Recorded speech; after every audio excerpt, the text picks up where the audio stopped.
And now for a taste of things to come.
It's Saturday! You know what that means. We are going down under in Australia, Brisbane to be exact, as we give you our coverage of AEW Grand Slam. Welcome to the pre-show conversation.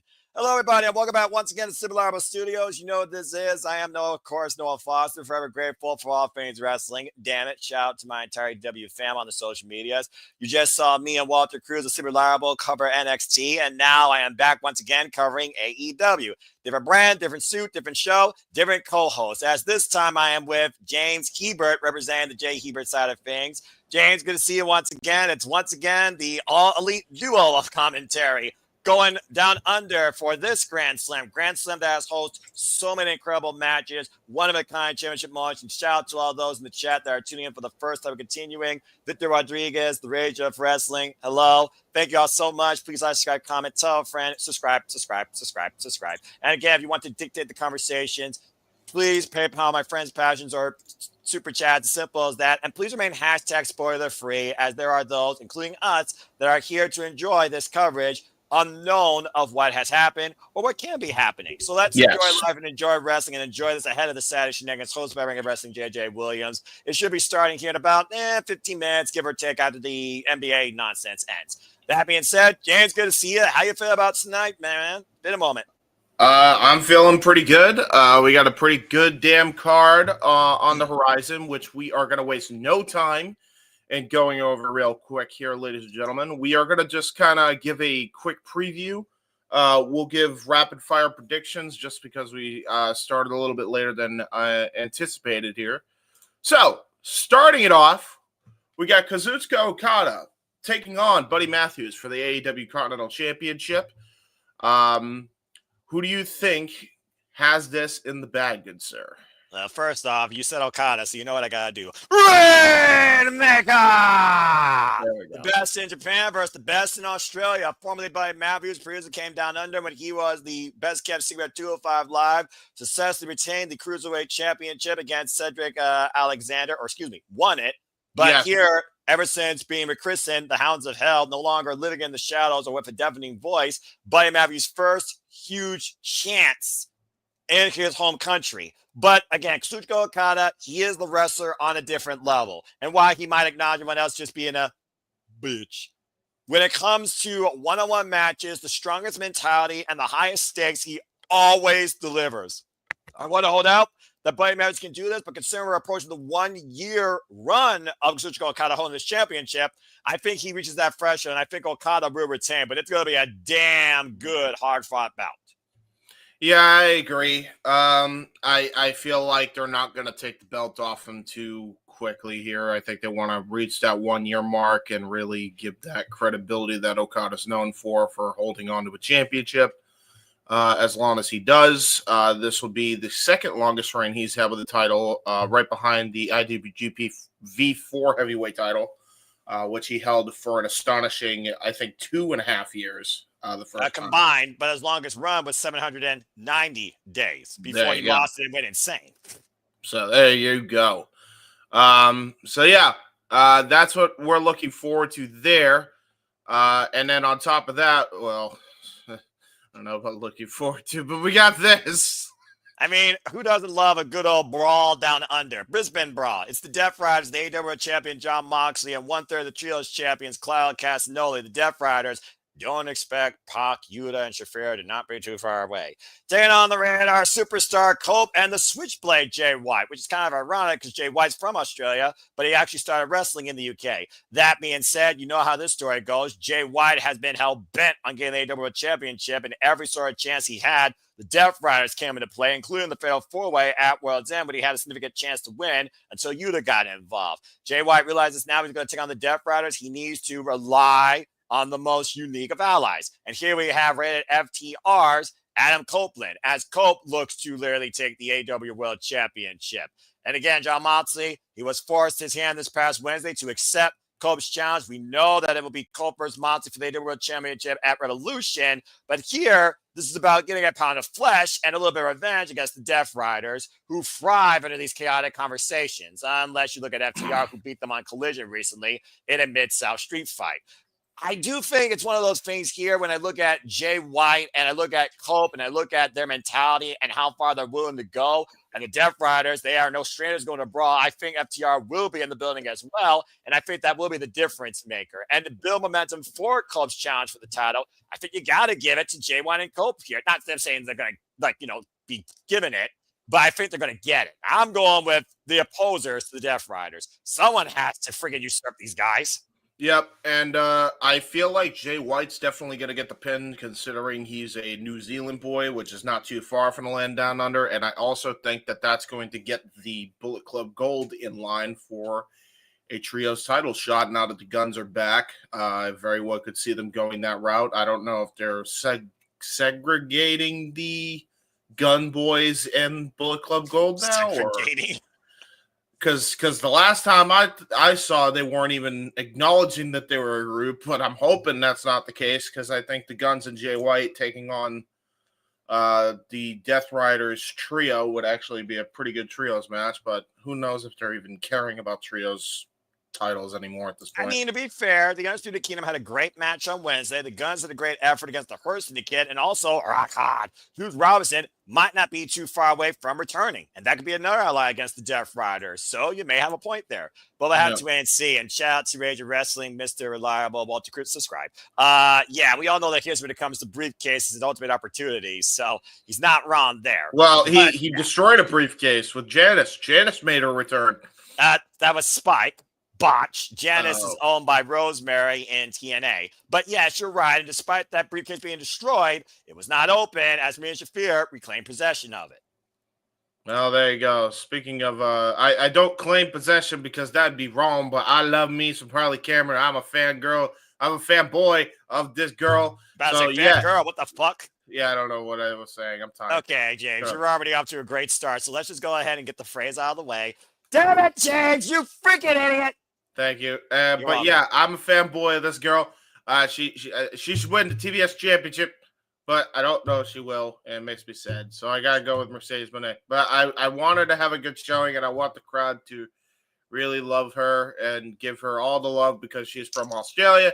And yeah, she is really kind of coming to her own lately. And I know it's been a joke on the channel about how infatuated I am with her, but legitimately, like, this woman has come into her own big time.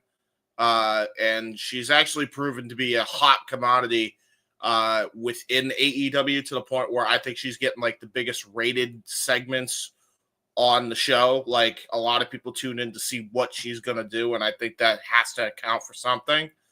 I agree. So hopefully that means she'll get a good performance showcase out of it. Well, like I said, it's those special individuals of the business like AJ Lee, like Harley Cameron, like Chelsea Green, that are the most valuable players. And Harley Cameron is no exception. A young, very multi-talented athlete going into her 63rd match of her wrestling career, believe it or not. And she's going for the TBS Championship in front of her family in her home country. We've seen and felt the ravish. She's gotten victories now over the likes of Taya Valkyrie, Lady Frost, and Billy Starks on the Jericho cruise. Kudos to her. She has had quite an upside since able to show what she's capable of, no longer being tagged alongside Saraya. So it's a huge opportunity. It's one of those things, though, where, again, you hope for the decision, but it's the effort that's more memorable than the winner when it comes to the challenger. And I think that's very much the case here, because no matter what you want to say, by the way, somehow you should have photoshopped that puppet in there, just saying. No matter what, yeah. I said what I said. No matter what, you cannot argue with the level of experience that's going to play in the champion's favor. So I do think that she will retain, but we're still going to remember this match more for Harley Cameron's performance. And I do think she can become a champion before the end of the year. I just don't think it's tonight. Yeah, I'm in agreement with that. But I'll tell you what I'm also in agreement of. A hell of a good contest. Oh, a great tag team match we are definitely going to get between the Don Callis families, Konosuke Takeshita and Kyle Fletcher, taking on Will Ospreay and Kenny Omega. The enemy of my enemy is my friend. We got the dream duo between Ospreay and Omega taking on the nightmare that has been the bane of their existence here in the Don Callis family. I'm looking forward to this match purely from a work rate standpoint. I don't know how this won't steal the show, considering the talent involved here. Right? It's. I don't even know if I can pick a surefire winner.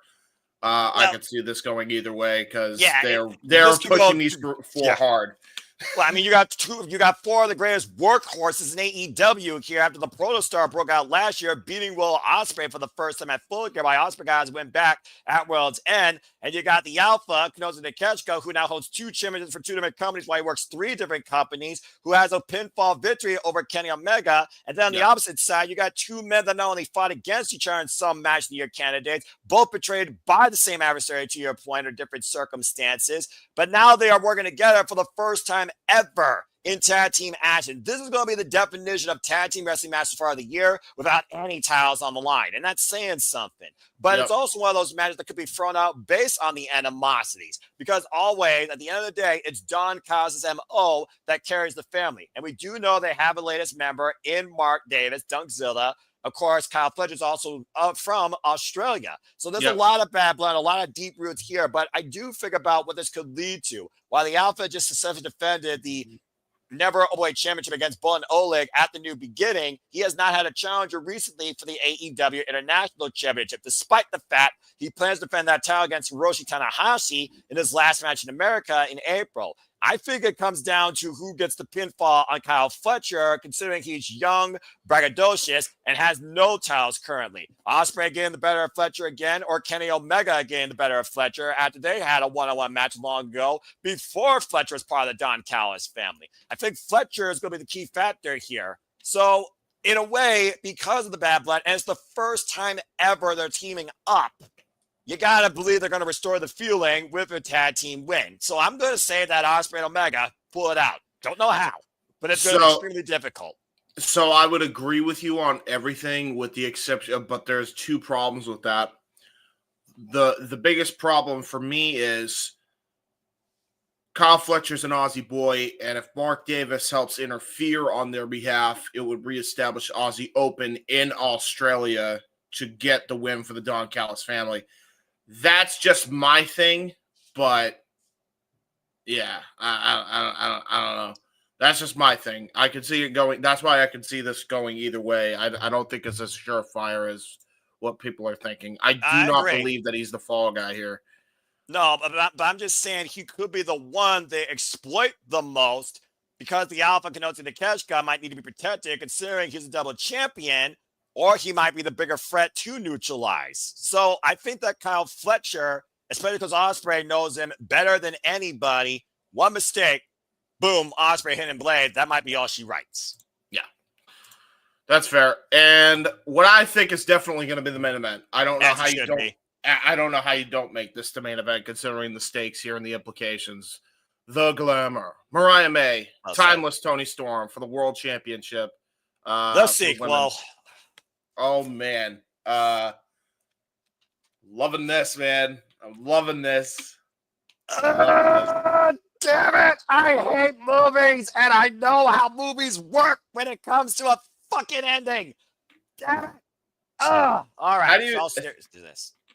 Shut up. All seriousness. The glamour. Mariah May, the woman born from hell, who took the spotlight last year in Wembley Stadium, what was my women's match of the year. Now we're running it back. The sequel down under in Australia, in Toni Storm's home country, looking to once again seize the spotlight and what could be her greatest performance to date.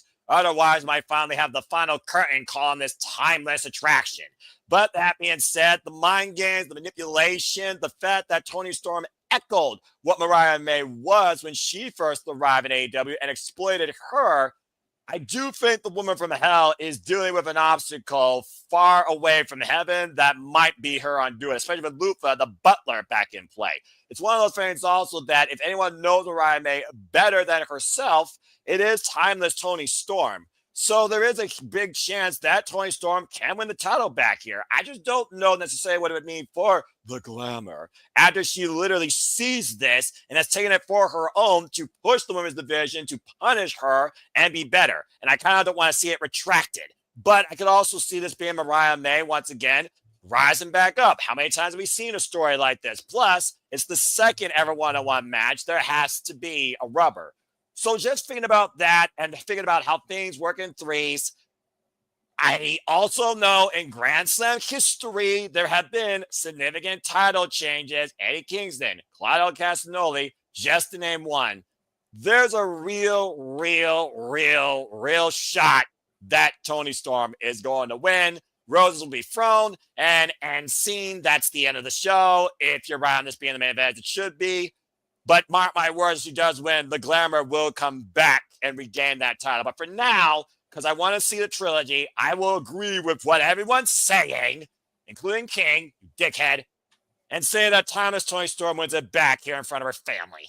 Yeah, I feel like she has to. It's in Australia. There's no way they don't have her win it here.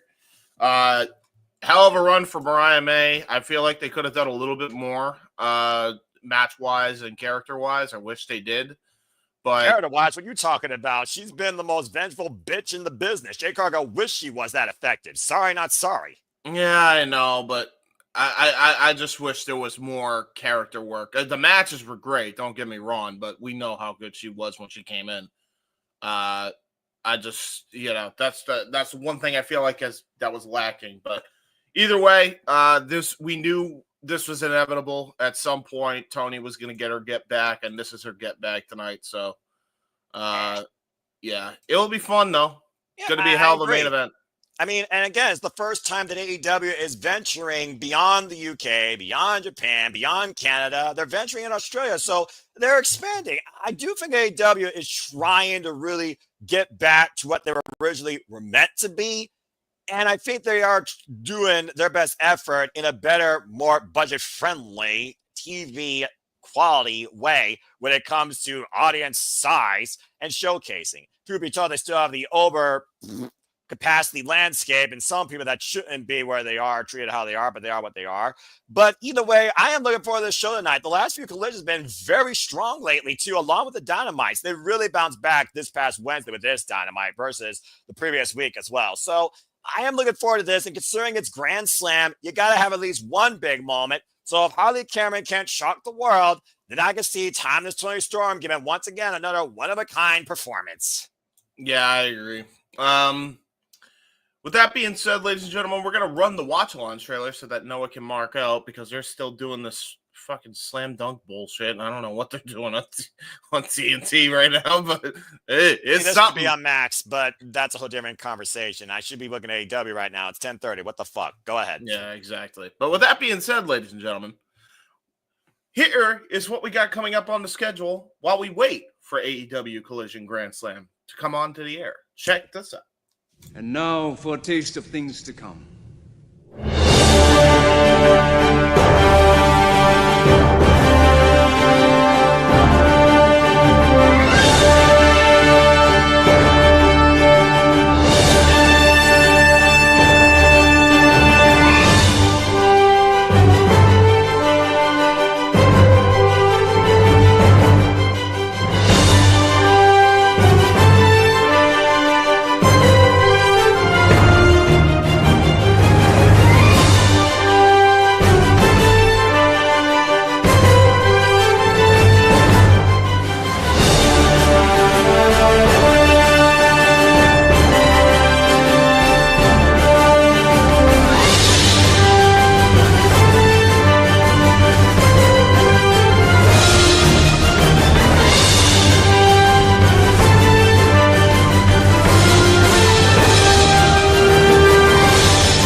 And as always, here at the Sip Reliable Studios, we truly encompass, embrace, enjoy all the wrestling, along with other forms of entertainment and media, including at Liberty Sports and combat sports and the UFC and MMA. That being said, always good to be here with James, whether we're calling AEW or doing something else crazy and foolish. It's always a fun time with Jay Hebert's side of things. Anyway, James, so, man, we got a moment to kill here, looks like, because let's be honest, NBA always they run over because that's what they do. If this starts, I feel like they do that. Yeah, I feel like they do that. That's always what they freaking do. Anyway, with the fact we know after this, we're not going to be touching AEW. Tour Revolution, we got one match made for the AEW World Championship with Cope and John Moxley. I imagine we're going to get some sort of match for the AEW Women's World Championship Revolution. Don't think it's going to be Mariah Man, because, again, I do think with Mariah Man and Toni Storm, they've let the story breathe and build when it made sense to pull it to a degree. So I hope that I would say, closing act to the trilogy happens maybe like at Double or Nothing or something like that. But, again, who knows? I don't even know what Double or Nothing's going to be or where it's going to be. Of course, we know we got Revolution, we got Dynasty, ... And then, of course, goes all the way to Forbidden Door and all in Texas. By the way, thank you to those, again, that tune into our watch-along Vengeance Day. Those that don't know the results, spoiler alert in case you didn't follow and Britt's recap. And Stephanie Valkyrie became the new NXT Women's North American Champion against Fallon Henley. Javon Evans lost his smile, got jacked in the jaw, and Eagle used a new cutter called the reverse grid or something like that, and beat Javon Evans. Trick Williams got whooped by Eddie Thorpe in the strap match. Obafemi destroyed A-Town Down Under, retained the NXT Championship. Phenomenal NXT Tag Team Championship match as Fraxton retained against Inamura and Josh Briggs. And, of course, in our main event, beautiful Mantis Julia overcame Roxanne Perez, Bailey, and Cora Jade, pinning Roxanne Perez with the Northern Lights bomb as both Julia and Stephanie Valkyrie stood in the ring together, holding the championships with Jordan Grace arriving in NXT, standing in the ring alongside them. And she said, see you Tuesday. Speaking of Tuesday, we also know the director of Authority for TNA and the liaison, Ariana Grace, were together, father and daughter, not acknowledged though, with Ava Rain talking business. No doubt about the upcoming TNA Impact show on Full Sail University, or maybe we'll finally get the Worlds Collide. Also, Absolute Biggest Stars will put pen to paper on Tuesday night when he signs his NXT contract. And some Retribution 2.0 groups showed up and ran roughshod against Obafemi and the Tag Champions. I have no idea what to make up those four jabronis. Yeah, that was a thing. Who are the tag champions? Fraxium, Nathan Frazier, and So Axel. that's odd. Okay. Right. Fair enough. Yeah, right. I guess we'll see what happens there. I don't like hearing about Retribution because that gives me PTSD, man. I'm sorry, but it kind of was like that from the freaking showcase into the face mask and everything. And yeah, by the way, they have not said Ricky Stark's name since he arrived in NXT. Only I have, so I have no idea what's going on there. Maybe we'll get absolute answers come Tuesday night. But again, we'll be calling AEW Grand Slam here shortly. It's sure to be another fun night. Again, Grand Slam, no matter what we say about AEW, when it comes to Grand Slam, it is that special night, James. We've seen the AEW Women's Championship defended, not change hands to my knowledge. In fact, in Grand Slam history, it's the only title that hasn't changed hands. Ain't that some crazy nonsense? Yeah, right. Exactly. Real quick before we get into this festivities, because I think they're literally about to go off the air with this NBA thing. How was the Super Bowl for you, good sir? Because I caught a few minutes of it. It sounded like you were absolutely out of your element. What? The Super Bowl coverage. How was that? Oh my God, my brain. Commercials are my undoing, but it was interesting. Like I said, I know the context behind the sport. I just don't give a shit about it. But it was fun doing that with Mikey. And if that becomes a annual tradition, I'm happy to bring the entertainment and analysis. DJ Mutkin apparently approved, so I must have been doing something right. But it's weird being uncomfortable and yet comfortable at the same time. So, again, I enjoyed it. I kind of wished it was more competitive because, damn, did the Eagles blow their asses out of the water. Yeah, But right. yeah, it was interesting. It was definitely interesting. Not watching football though. No, I didn't expect that you were going to watch football on a regular. Were you at least able to call some of the plays? Well, I mean, again, I was color. Okay, so I basically talked about basically how this was happening, what they should do. Of course, Mikey was Mr. Play-by-Play, doing a phenomenal job. My main fans, I said, "Fuck!" Anytime there was a flag played, which I guess now is one of my new gimmicks. That's funny. Nice. I like that. Flag! Yeah, just out of nowhere, they do the play, and next thing you know, fuck! And I just stood That's this before my, oh, what the fuck happened now? And then he relayed what happened. But it was interesting. And again, thank you for those that tune in. Please continue to follow Stat Boy Mikey at the Sports Bar with Dory Lou. I'm sure he'll be back here on City Predicting again here too. Speaking of City Predicting, the next one will be for the Elimination Chamber, and it will be, make it officially now known, ... Gotta make sure I got my dates right because it's not a leap year.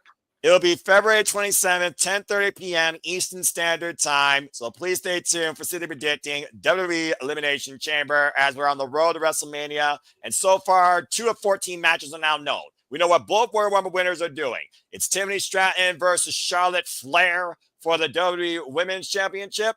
And it's Jey Uso taking on Gunther for the World Heavyweight Championship. Good. Huh.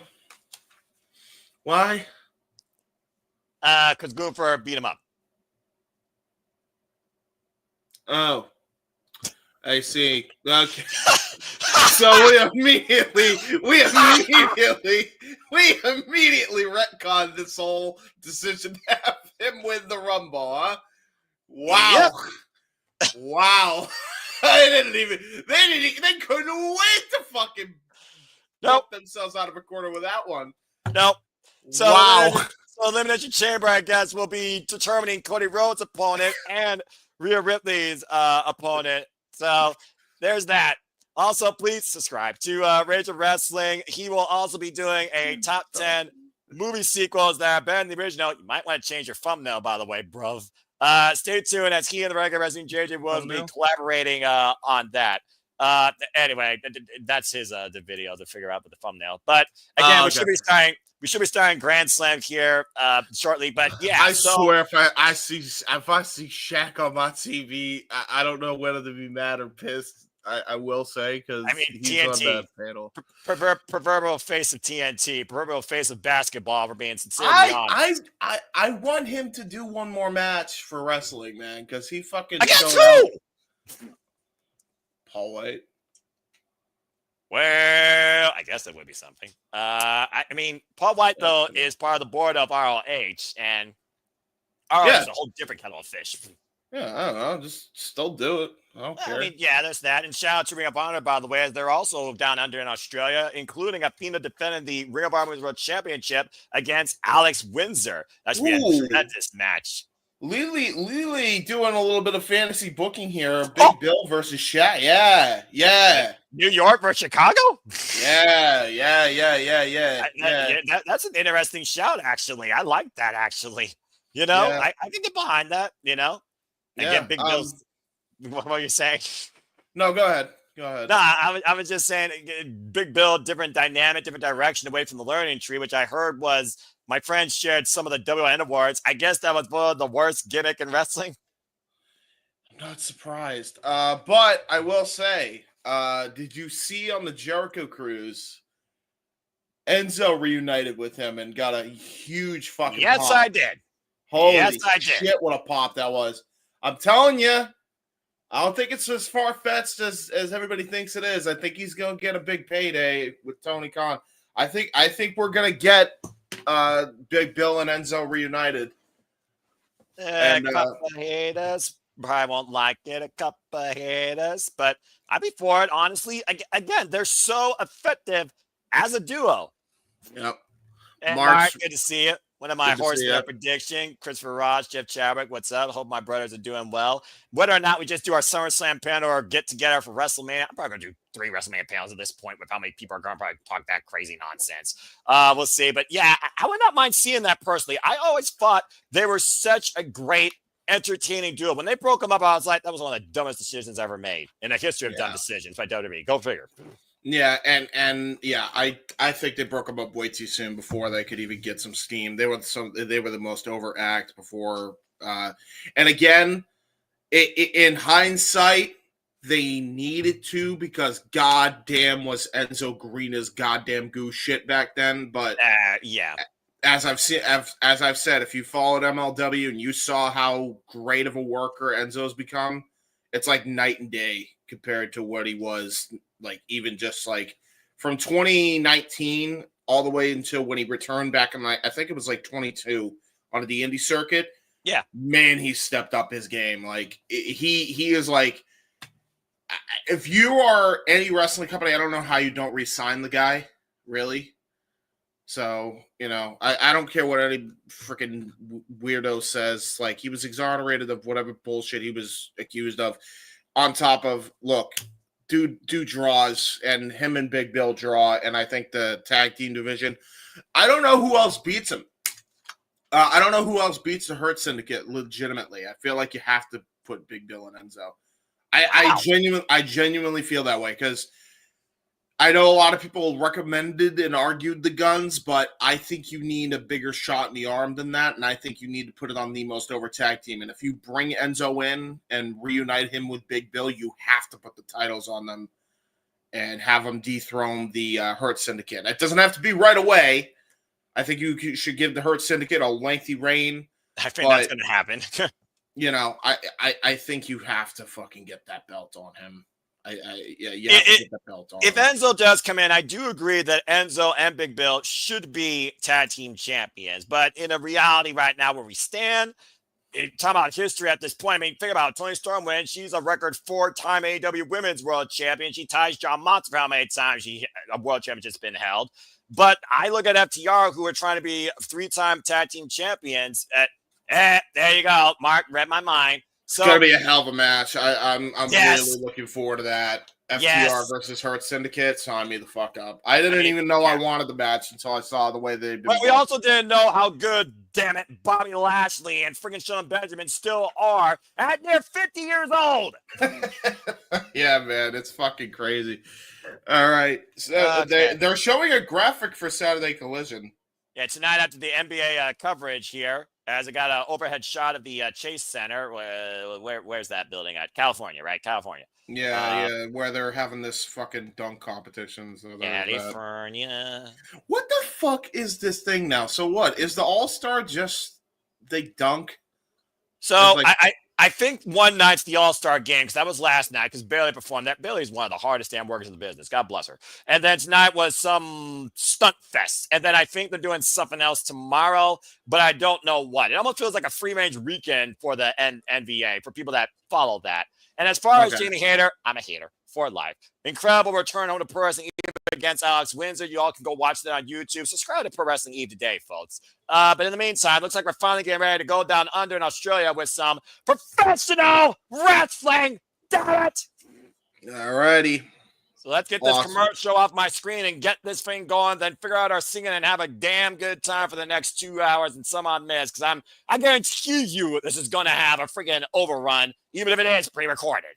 So it's Rising Stars on Friday, Saturday night 3-point contest and dunk contest, Sunday All-Star game itself. Oh, okay. The All-Star game Sunday. So Bailey could be in that tomorrow. Gotcha. Okay. I don't know these things because I don't follow these things. Okay. Yeah, same. Anyway. I'm surprised the fucking Stat Boy isn't covering. That would have been a great lead-in, for us. Be like, Stat Boy cover the fucking All-Star shit, and then he's like, we're going to pitch it over to my boys. He's got enough of a schedule as it is. He's got to cover 50 cars doing 500 left turns, all right? So he's got enough. Oh, fuck, that's right. He's covering the Daytona 500, right? Apparently, yes, he is. I think I saw a thumbnail for that. They're making a left turn again and again and again. Hey, and listen, again, listen, and again, listen. and again, Until you fucking listen. Until you get into a fucking goddamn car and going damn near 200 miles an hour doing that left turn. Then you can talk shit. It's a lot harder than it looks, all right? Their choice, making that a competitive sport and taking it on, all right? There's a reason why there's a speed limit endorsing everything. Oh man, you know what? I might actually join Statboy for that. What time is that? What is he doing a watch along for that or what? I think so. Again, I don't know the footage. I just saw a thumbnail. You have to double check with him directly on that. But I said what I said. Charles, good to see you. Again, all I care about is wrestling. Like I said, wrestling and video games. And soon enough, me and Walter Cruz will level up with gaming content. We had a great off-air discussion about video games, consoles, and all sort of fun stuff. So who knows? Might do a call-out campaign in Cuphead. Figured out my GM mode, and maybe not the new one because I ain't spending $60 on that shit. You kidding me? But I still have 2K24 PlayStation Plus. It didn't cost me a dime. So we'll see. I don't know. I haven't played a wrestling video game since SmackDown vs. Raw 2010. So that's cool. Yeah, that's fair. Honestly, that is. I'm sure James will probably join in the video game talks too, and we figure out the name for that podcast and when we're going to do it and how we're going to track the time for it, and if we're actually going to have a theme of topics or just free range, freaking just we are going to be upping the content for sure. We will be doing gaming streams as well on my YouTube. Yes, I said streams. I won't be pre-recording shit anymore. We finally got rid of my bullshit fucking box that was busting its ass. Did you really? Yeah, finally we got a new box. About time, bro. Yeah, I know. Trust me, I said the same fucking shit, man. I said the same shit. God damn, they really fucking delaying this, huh? Because of commercials. I knew it was going to be like 11 o'clock because the NBA never ends on time. You fucking kidding me? It's more upset than AEW is. And that's saying something. Yeah, that's true. Sorry, I almost made you choke. Sorry. Yeah, no, that's fine. I'm tired. I giggly bitch. Almost choked. It's fine. You're tired and you're up at freaking 10:52 p.m. Eastern Standard Time at night. Calling a pre-recorded pro wrestling event. Listen. Speaking of sports, go subscribe my uncle's channel right there, folks. I've been editing for this man, and it's been strenuous work, but it's been good work. But it's been strenuous work. I've been I've been getting up at weird hours and went back to sleep. It's been fucking crazy. Now we're on Grand Slam. About fucking time. Here we go. All right, let's reset. And wow, look at that crowd on hand. It's Saturday night capacity crowd at Brisbane, Australia. You know what that means? Finally fucking time for AEW Grand Slam. Look at that crowd, James. Wow. Yeah, that is a full fucking house, huh? And oh boy. Oh shit. Oh man. You talked about work weight. We're gonna set the work weight tonight.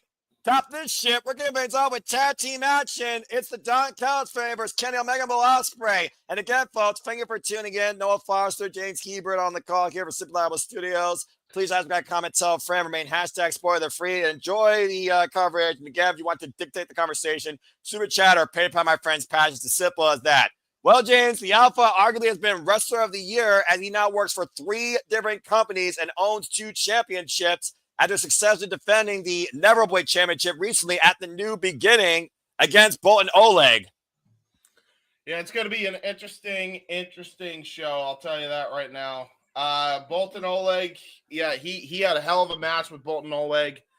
Kyle Fletcher actually used to run with guys like Bolton Oleg back in New Japan Pro Wrestling. Now he's running with the Don Callis family, the Protostar, in full swing, along with his former tag team champion running buddy Mark Davis behind him and Don Callis. Konosuke Takeshita coming in as Konosuke 2 belts. Australia is absolutely ruckus tonight because they are booing the hell out of the Don Callis family. I'm actually very surprised considering that Aussie Open is actually the hometown favorites here, but I guess not. Look, when you're associated with Don Callis, you are literally the worst thing on the planet in the fans' eyes. But Kyle Fletcher, to your point, yeah, returning home, trained by Madison Eagles, Ryan Eagles, and Travis Banks from the PW Academy. Meanwhile, let's elevate this shit! Yep. And Will Ospreay may not be from Australia, but boy, has he had a fair amount of career highlights here down under, including with the Robbie Eagles. Yep, him and Robbie Eagles, former tag team champions. Will Ospreay 6-0 right now in 2025.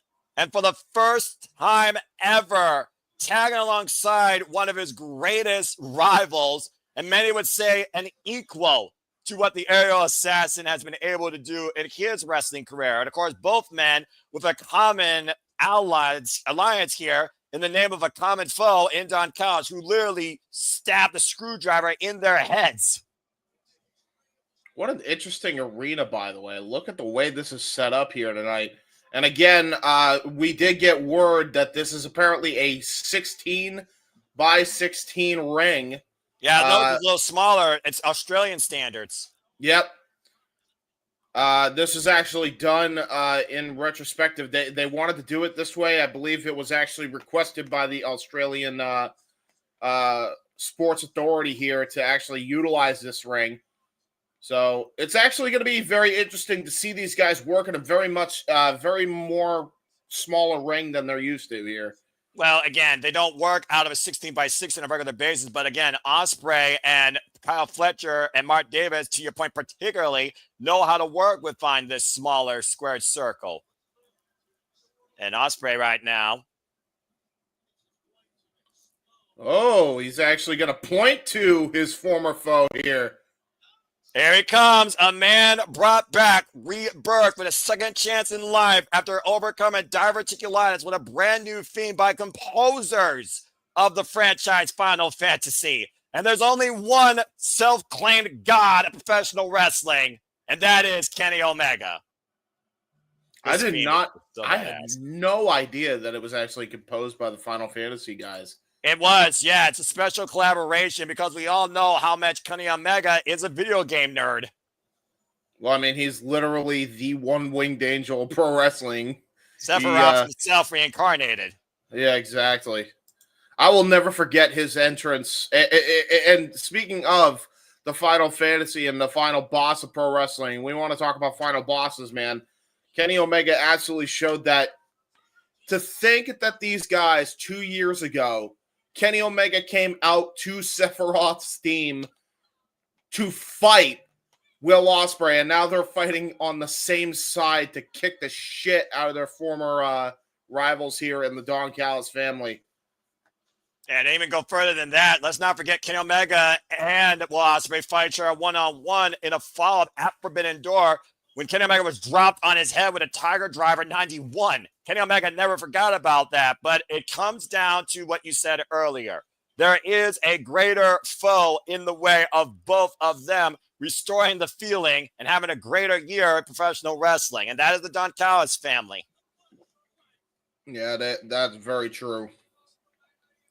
And the Don Callis family has definitely grown in numbers. They now have 2 different tag teams involved, the Murder Machines, which were recent, and you have the established Aussie Open now among the ranks. And Konosuke Takeshita, the double champ. At one point, Don Callis family, already since this new iteration of the Don Callis family, they have gotten 3 singles championships to their name.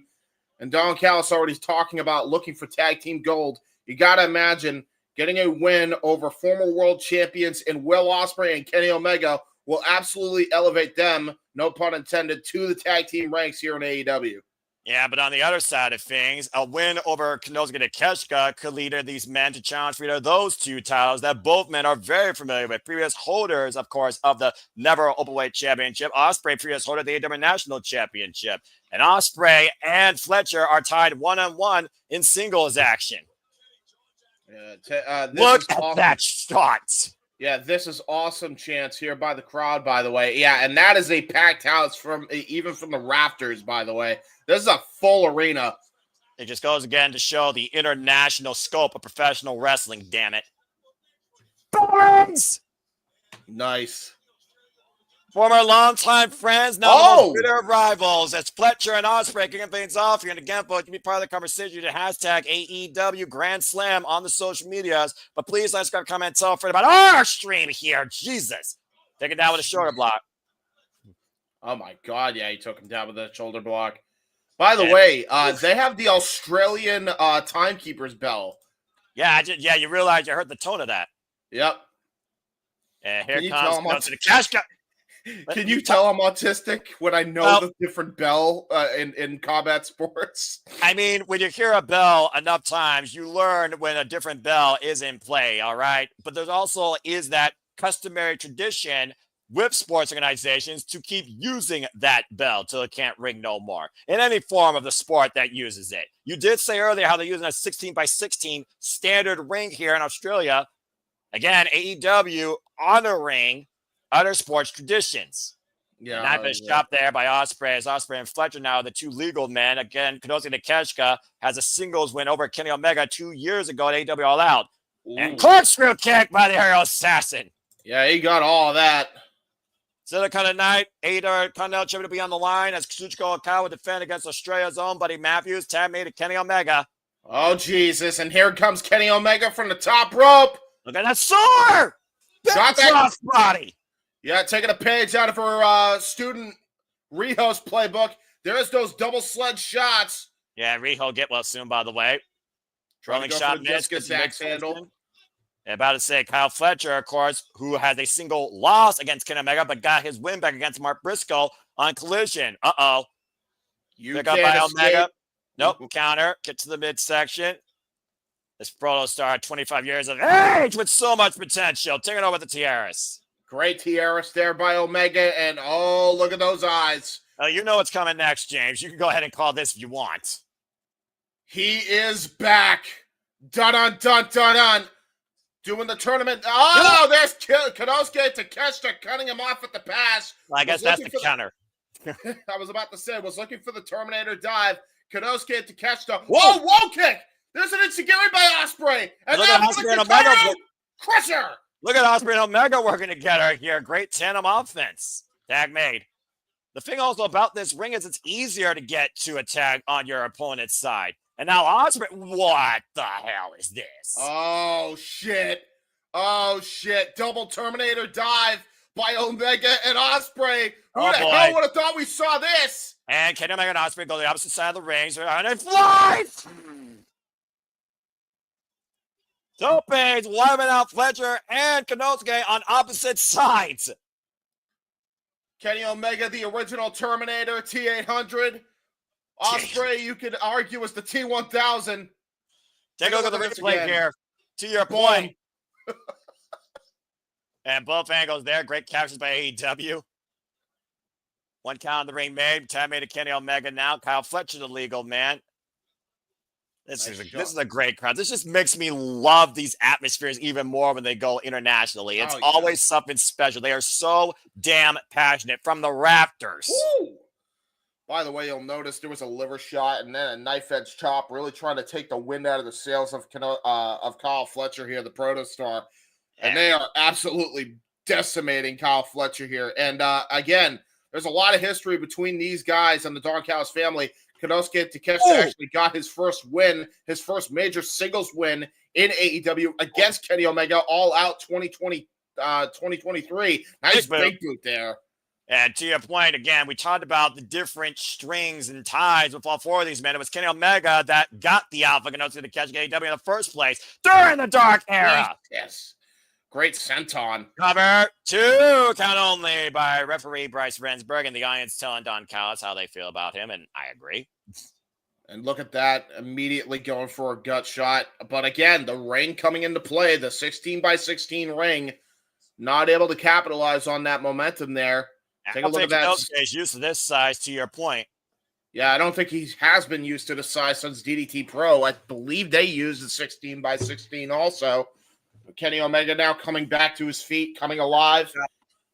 By the way, if you did not see Kenny Omega and the Steve Irwin Zoo with the other AEW wrestlers, it was really cool right there. Of course, the Irwin Zoo still owned by the wife of Steve Irwin. Rest in peace. Cover by Konosuke, 2 count. Jesus Christ, Walter. Goddamn. Someone has to show a little bit of the opposite of, and you know what? Never mind. Yeah, let him have his fun. Well, he's saying that he doesn't like the green goo. I believe it represents a jungle. To be fair, well, it's a jungle out there, but that's probably for a different area of the world. Irish whip and Konosuke follows in with the forearm smash. By the way, Konosuke Takeshita was recently challenged by Weihei Oiwa next for the Never Openweight Championship. We'll see when that match comes into play. Konosuke nice. Taken down. Yeah, nice front inverted Kataro Crusher there, and that might be all that Kenny Omega needs to go for a hot tag to his running buddy Will Ospreay here. It's a fact. Good to see you also in the chat. Appreciate you always tag me to Ospreay to your point, and Ospreay and Fletcher are illegal. And Ospreay now springing up to the top rope. Picture, wipes down Konosuke Takeshita, but not calling a hook kick by Fletcher. Now Ospreay, went for the feature. Got the super kick. Kenny Omega now. Oh, Jesus Christ, what a goddamn dragon suplex. And an exploding suplex by Konosuke Takeshita going after Will Ospreay. Everyone's getting their shit in. Wait a minute. This is bad. Chicken handles connects. God damn, he just leveled the dude. Forearm smashed by Fletcher. Rocks Ospreay. Ospreay, though. One man flag connects. And all 4 men down. Jesus. There you go. This is why I love AEW. And the fans are on their feet. Brisbane absolutely loving this as we go to restaurant quality picture-in-picture. Noah, say the line. Book television! Right. Well, I will say this. At least a restaurant quality picture-in-picture versus match, I actually see the freaking action to a degree. But anyway, Brisbane, Australia, a very unique climate. I mean, you figure about WWE and how many times they went down to Australia. Brisbane, though, was never a name brought up. And Ospreay right now back to his feet as action continues here because fuck television. Who gives a damn about advertisement? Still coming out so much more to pick our first match tonight for a title. We have 3 titles on the line tonight. And Ospreay and Fletcher face to face. You called their sequel at Worlds End, James, with Walter. Yeah, we know how brutal that was. That encounter was intense. Both times they fought against each other. So there's a lot of bad blood between these guys. Kyle Fletcher saying he wants to die a king. Knife and chopped Ospreay. Damn, man. Still also come tonight, Mercedes Mone, the puppet, the TBS champion, defend the gold against Harley Cameron and the Glamour. Mariah May defends the AEW Women's World Championship against Timeless Toni Storm in a Timeless sequel since last year at Wembley Stadium. We also have a Brisbane Brawl with the Death Riders versus Jay White and Cope. All still to come tonight at Grand Slam Australia, while Ospreay is presenting himself to Fletcher, that tool gun, that fighting spirit. Again, Fletcher says, I am nothing like you, Ospreay. Yeah, this whole crowd is definitely in Ospreay's favor, which surprises me that they're actually rooting against our hometown people here. Again, when you're associated with Don Callis, the adulation goes out the window, and Ospreay has been elevating the world of wrestling anywhere he's been, including down under here in Australia, with the likes of Robbie Eagles. And Fletcher trying to quiet the audience. Good luck with that. Yeah, that was never going to happen. And now Kenny Omega chasing him here on the outside. Oh, my goodness. Jesus. Push away barricades, by the way, down under here as Fletcher pushes Omega in the bear. Knife edge chop. Yeah, so much for that. World class. World class. Here we go. Got all of it. Don't think you got all of it as Kenny Omega still fighting back the Alpha. And we are back here at Grand Slam. Fletcher right now getting the quad kicks from Ospreay while Omega and the Alpha, Konosuke Takeshita, are fighting on the outside a little bit. Back elbow strike, hook kick. Again, don't blink when these two are in the ring. And Ospreay off the ropes, Fletcher off the ropes, starts to their knees. Up and over. How the hell does he do that? Up and over goes Fletcher, though. Hook it up, Ospreay! Wait a minute. Oh! Oh, my God! Holy shit, what a DDT! Amazing. Dude, he spiked him, man. I honestly, that might have been a huge spike. He was spiked. Holy shit. Looking for the odds. Nope. Fletcher blocks it. Now hooking Ospreay up on the shoulder. Spin around. Again. Well, God Big Boots and damn. Konosuke, though, trying to come to the aid of his Don Callis friendly partner, now Bryce Rensburg, distracted by Kyle Fletcher. Let's not forget, Don Callis, look at this parasite! Oh, for crying out loud. Oh, jeez! Half Nelson suplex by Kyle Fletcher to capitalize off the distraction made by Don Callis himself. Yeah, the bane of Will Ospreay, Kenny Omega, and honestly, the professional wrestling fan base existence. Yeah, exactly. No shit, huh? No wonder it was called a virus. Virus worse than the freaking bubonic plague and COVID. Yeah, a virus worse than anything McAfee could give you. As we take a look at this freaking replay here of that half Nelson suplex tag to both Konosuke and Omega. I've been waiting for these two to go one-on-one for a long damn time again since the freaking all-out match you referred to. They got, world class in the midsection. God, yeah, right into the gut there. And remember, there's that diverticulitis. Yeah, about to say, diverticulitis, you never recover the same way again as Konosuke flies off the ropes with hilarious. Jesus Christ. He's utilizing his Olympian status to his advantage there. Uh-oh. Konosuke just literally just absorbed that boot and the Kawada kicks. Holy shit. Okay. World class to Ospreay. Uh-oh. Uh-oh. Looking for the Snapdragon. German suplex by the man who wrote a thesis on it. Omega rolls through. Konosuke, though. Uh-oh. Oh, God. Barrel. Trying to lift him. And now, no way. No way. Ospreay and Omega hooked by the waist. And Ospreay holding on to the ropes. Fletcher breaks the hold. And Konosuke, what the fuck? Holy strength and a half. Double German suplex by Konosuke Takeshita. An incredible show of strength here as the Don Callis family has taken back control. Oh, God, it looks like they're going to go for it. Oh, God, what the hell do they have planned here? Double power bomb from the top rope here. Oh, boy, Omega hoisted up. Whoa! Oh, Hurricane Rana! And Ospreay pulled Fletcher out of the ring, but Ospreay now going up to the top rope. Sky Twister! And what's up, Fletcher on the outside? Omega, Konosuke, legal power bomb cover. No, roll through. Uh-oh. Oh, V-trigger! That might be all she wrote. Put the front leg. No. Wow, Konosuke kicking out of the V-trigger powerbomb combo. Woof. Don Callis almost had a stroke. Yeah, no shit. Take a look at this again. Replay here. The Sky Twister to the outside on Kyle Fletcher, allowing for the V-trigger. Boom. And thing of beauty every time Will Ospreay hits that. And Omega, watch the Mr. Beard. Meanwhile, gonna. Thunderbomb! Fuck you, JJ2! Damn it! Shut it, James. I don't need to hear it. Kick it at two. I was just gonna say, I think he actually could have won it only if he actually covered the shoulders with his legs. But that was a desperation pin by Konosuke there. Yeah, Blue Thunderbomb traded down for him by his mentor, Jun Akiyama. And Kenny Omega right now, staggered to his feet, hoisted up by Konosuke again. Now finding out the back door.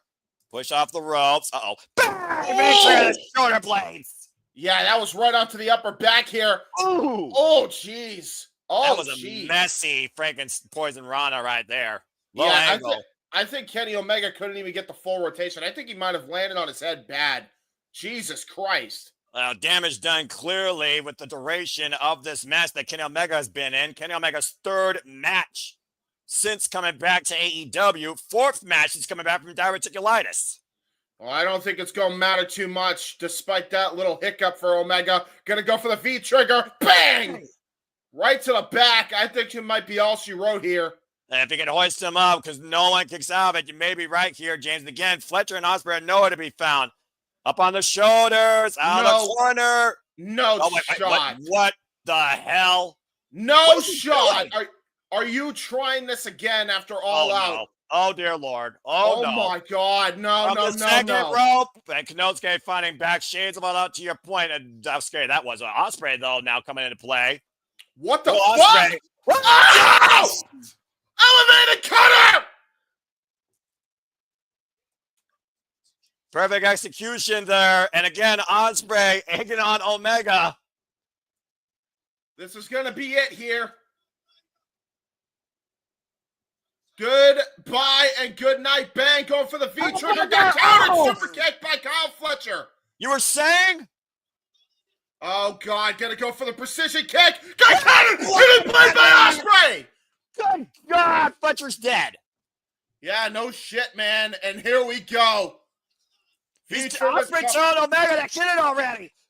V-trigger to Konosuke. Remember, Konosuke and Omega are still legal. Oh, my God. Double finishers here. Up on the shoulders. One-wing angel. Oh, got murdered. Double tombstone. Bastard driver combo. Got it all. Connect. What? What?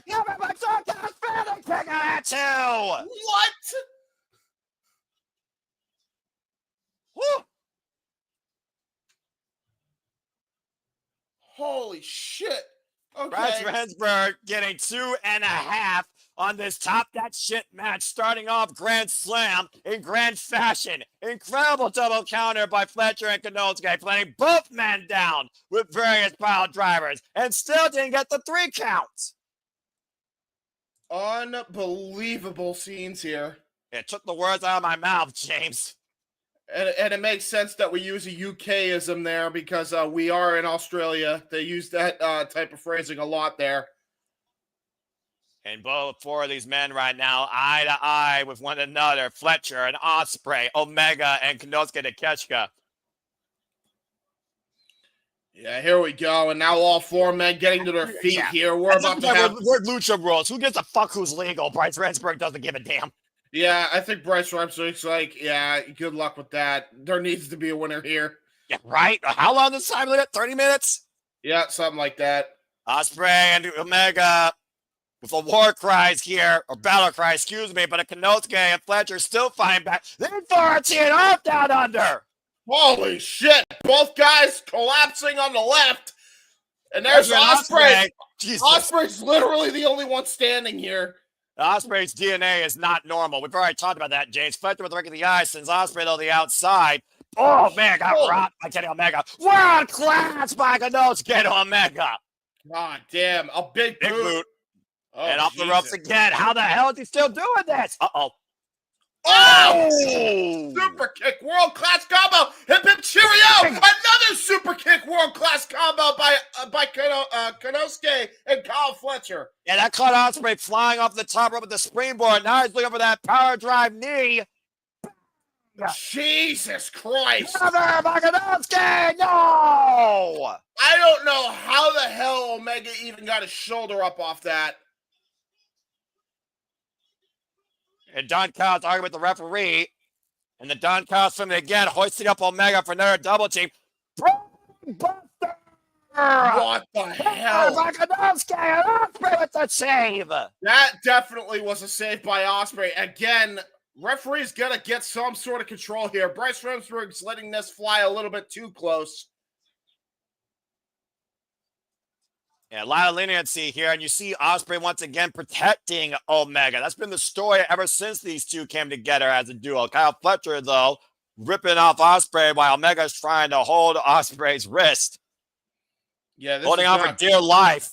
Both these men know they have to win this here tonight. And Ospreay now teaming up against Fletcher. Fletcher refusing to let go of the wrist hold. Now, oh, God! That world-class elbow strike is damn God. Oh, stand-up millionaire! And Fletcher, stunned, swing and a miss, hook kick, routes Konosuke to Takeshita, and Ospreay right now, Gonna sink it in! Oh, watch it, hilarious! Holy shit, he turned him inside out, upside down, 360 degrees, Jesus Christ, what a lariat by Konosuke. Now exposing the knee, and again, we are down to Omega and Konosuke in the ring. Nope, Omega blocked it. This is not good for Konosuke. Again, 2 of the heaviest strikers on the entire AEW roster. And another massive elbow by Konosuke. One shot, rocks Omega to the ropes. Now Konosuke looking to follow up. Big trigger by Omega. Got all of it. How much does Omega have left? Yeah, that's a good question, man. All I know is that Omega has to get that one-winged angel, and That might be his only shot at winning this here. Fletcher neutralized. Ospreay down, but stirring on the outside. And to your point, I think Omega realizes he has to go for it here. Hoisting up Konosuke, up on the shoulders. But again, Konosuke right in the eyes. Now the waist lock. Standing switch exchange. Uh-oh. Pushing Omega up in the corner. Flying leg kick by Fletcher. Yes, precision kick. Oh, God. And now going to go for it. Sonic screwdriver incoming. Fletcher looking to hook up Ospreay here. And Omega just pushes Fletcher off. That's a big boot, though, by Konosuke here. Again, Konosuke and Omega, the only two men in the ring. And what the fuck is this? Oh! Got alley-ooped! Got alley-ooped into the top turnbuckle. Kenny Omega with a great counter. And think about this, James. Those turnbuckles are exposed here in Australia. They have no covering. Yep.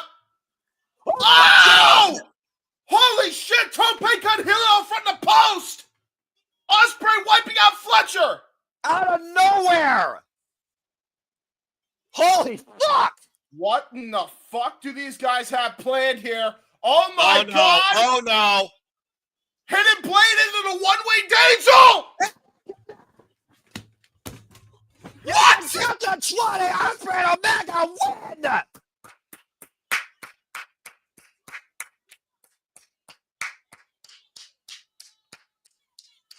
Fucking A!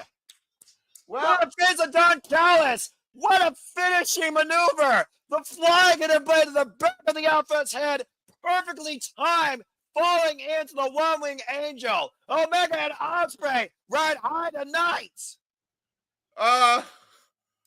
You're speechless, James. Well, Doomsday Device move over, I guess. Good God. That's how you get a concussion. That's how you get a hell of a win for the first time ever as a tag team against a common foe. What a triumphant victory for Will Ospreay and Kenny Omega tonight against the Don Callis family. Speaking of looking for victories, Australia's own Harley Cameron looks to seize the goal from the CEO as the T-Bash chairman's on the line next. What the fuck? A fuck television, full commercial break. Hold on, James, before you say anything. Yes, that was the opener. Tap that shit, and also Superman approved. That's professional wrestling! Wow!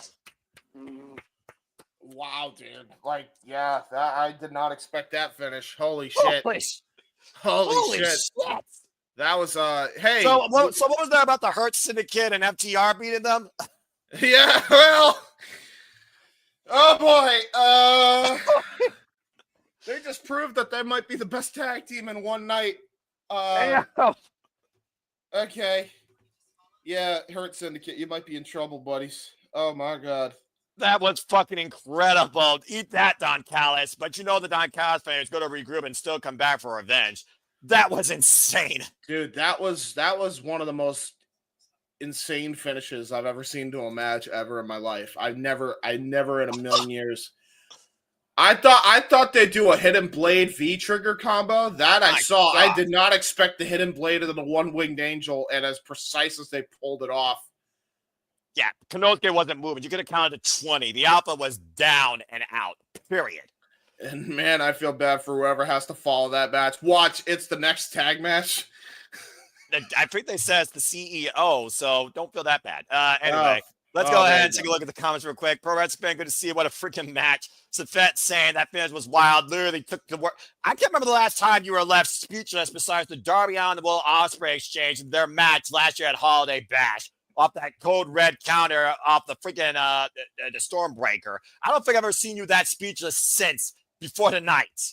Yeah, that was if there was a Doomsday Device, that was a fucking nuclear devastator. That's what that was. I think that's what we should call that. That was nothing futz. That was insane. Yeah, that is the here dubbed here on the Simply Reliable Studios. This is the nuclear devastator. Hidden blade into the one-winged angel. That's what that is. Yeah, that's fair. Well, again, still to come. T-Bash Championship on the line. That's coming up next as Harley Cameron in her less than 70 matches in her young wrestling career takes on Mercedes Mone. We still have Buddy Matthews versus Kazuchika Okada for the AEW. I'm speechless. Continental Championship. We, of course, have the Brisbane Brawl, which might be a nice cool down in the top of the next hour with Cope and Jay White versus, I have not felt that way at all tonight outside the Women's 4-Way of Vengeance Day. Excuse me. That's women's wrestling, damn it. Or professional wrestling. Shoot, don't even classify it by gender. Just great professional wrestling above, top that shit, usual nonsense, underrated mid. Anyway, what was I saying? Kazuchika Okada versus Buddy Matthews. And I imagine our main event is going to be, of course, for the Women's World Championship with Mariah and Toni Storm. In the meantime, James, feel the wrath.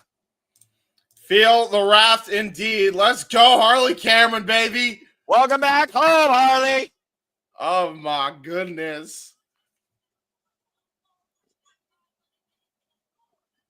Yeah, a young athlete with James, control yourself. Sorry. He's already gone. I can tell he's already gone.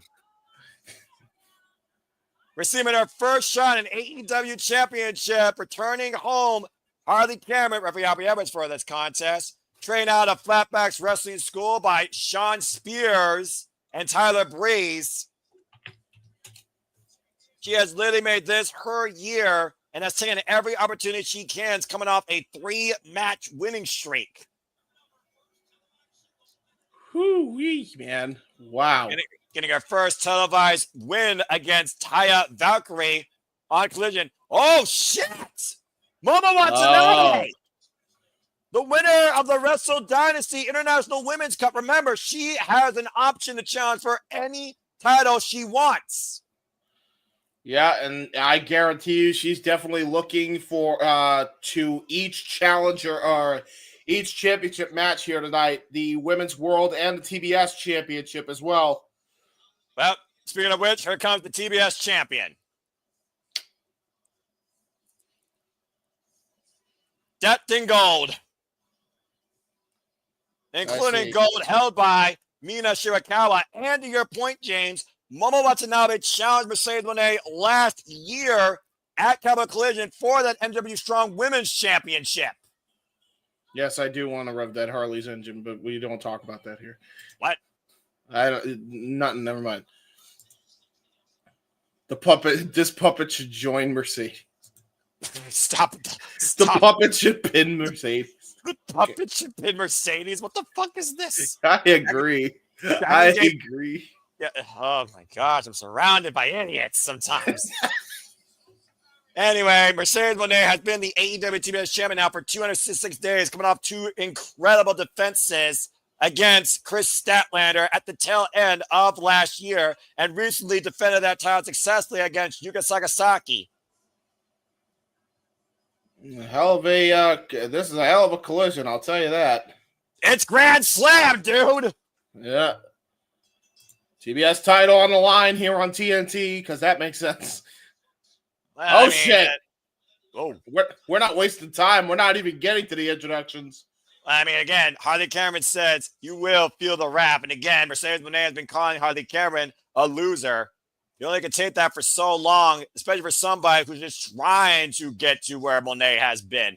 Again, Harley Cameron has been in this business, folks, for 2 years. Started here in Australia and is going into her 63rd match for a championship. Oh, talk about down to the hair. Talk about a modest rise. All right, Harley Cameron's first match actually started off in New Jersey against Scarlett Bordeaux at WrestlePro. Killer Instinct. Talk about 2 bombshells. Damn. Her second match was in AEW against Willow Nightingale in AEW Dark. She's been part of AEW ever since. Standing switch goes for an roll cover. 2. Ooh, off the 2 count of that, though, in the early going. That's impressive. And up and around. Uh-oh. Into the wrestling leg sweep. There you go. And Harley Cameron falling off the ropes again. Ooh. Sliding into the flatliner. Goes for a cover. Puts the leg. Gets a 2 count. You can say one thing about Harley Cameron since you've seen her step away from Saraya. She has done nothing but improved both in and out of the ring when it comes to her presence in AEW. Yeah, that's for true.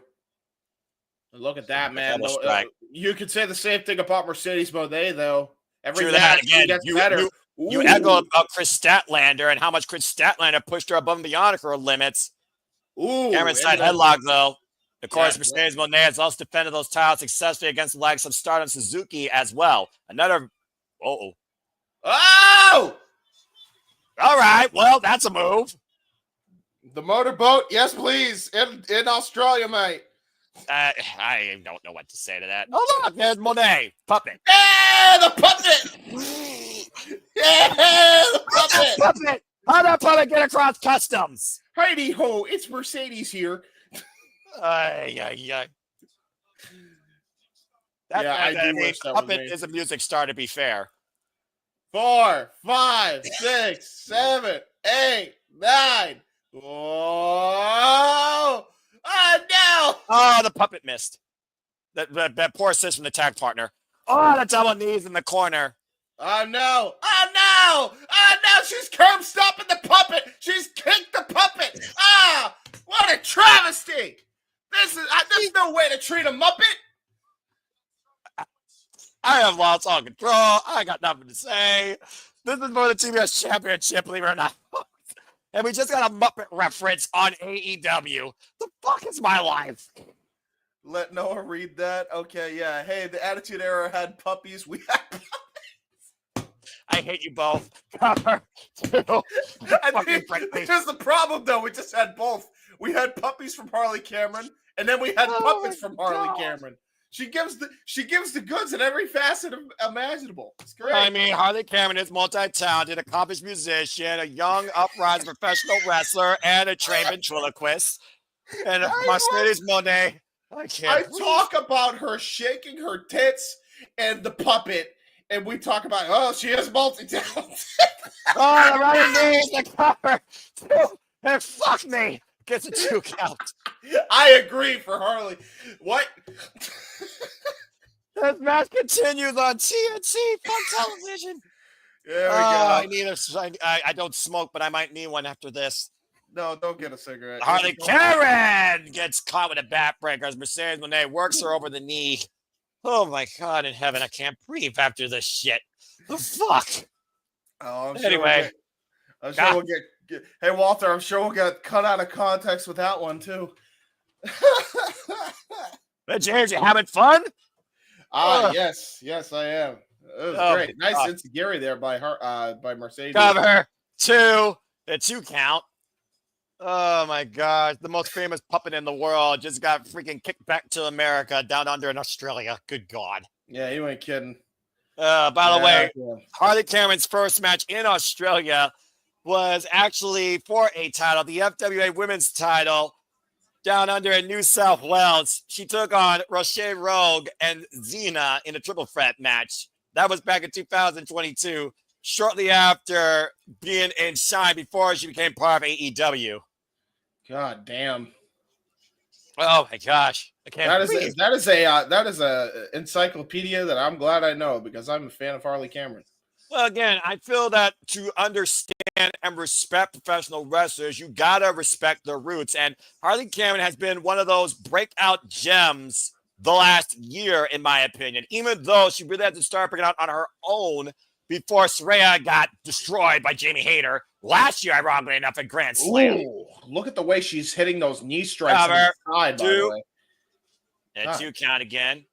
Again, pinpoint accuracy by Mercedes Mone. Fuck commercial breaks in television as we got a full commercial break here for the moment. Well, we also know that Mercedes Mone works the core to soften up for the Mone statement. So the puppet's in pain. Someone check on it.